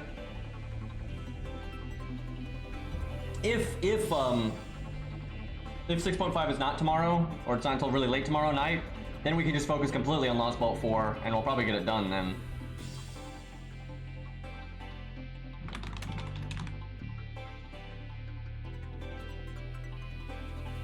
Okay, so I think it starts like at an ungodly hour tonight for me. Or early morning tomorrow, depending on how you want to see it.